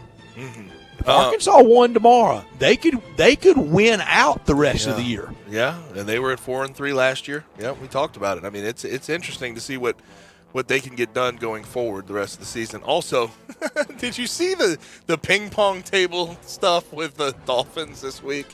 Mike McDaniel on Wednesday praised the team captains and Tyreek Hill for saying that they removed the ping pong table from the locker room. They're focusing better on opponents. They're getting the distractions out of the locker room. And then yesterday, Tyreek Hill comes out and he was asked about it in a presser, and he said, hey, no. That's not the reason we removed the ping pong table. It was bent. We needed a new one. We're getting a new one delivered. So Mike McDaniel and Tyreek Hill not on the same page. Y'all had a ping pong table in the team area, didn't you? Not in the locker room per se. Hey, ping pong. That gets serious, man. Who ruled? Who Jake was Elliott. Jake Elliott every year. It was kickers. Always. He was a fun fact about Jake. He was a all-state tennis player in Illinois, I don't know, obviously tennis and ping pong, table tennis, whatever you want to call it. We're watching everything this week. Indeed, the famed third Saturday in October, Separation Saturday, Bryce Young and KJ Jefferson's availability. I think they both try to give it a go. And can it be Hendon Hooker's Heisman moment? And can Brian Harsin, survive the weekend, survive tomorrow against Ole Miss? All the baseball, all the NFL. Gabe, as fun as this week was, maybe the most fun I've had all year, college football has been this week, this lead up. The going over the games Monday, that's going to be wild. Yeah. We'll see. I this is the first time I think on this show I've ever picked Bama. And I've hated my pick. I just hate it this week. And we'll see. We'll see how I feel. But I'm looking forward to on Sunday. Bills-Chiefs is going to be very, very fun. Cowboys-Eagles is going to be very, very fun. So we have a lot to look forward to in football this weekend. But that's all we have for today and the week. Thanks for joining us. Thanks to Alan Bell, Bruce Marshall, and Ty Richardson for their contributions to the program. Also, thanks to Brian Dacus for all of his contributions. Brett for all of his contributions. I'm Gabe. Be easy, stay safe, have a good weekend. We'll talk to you Monday.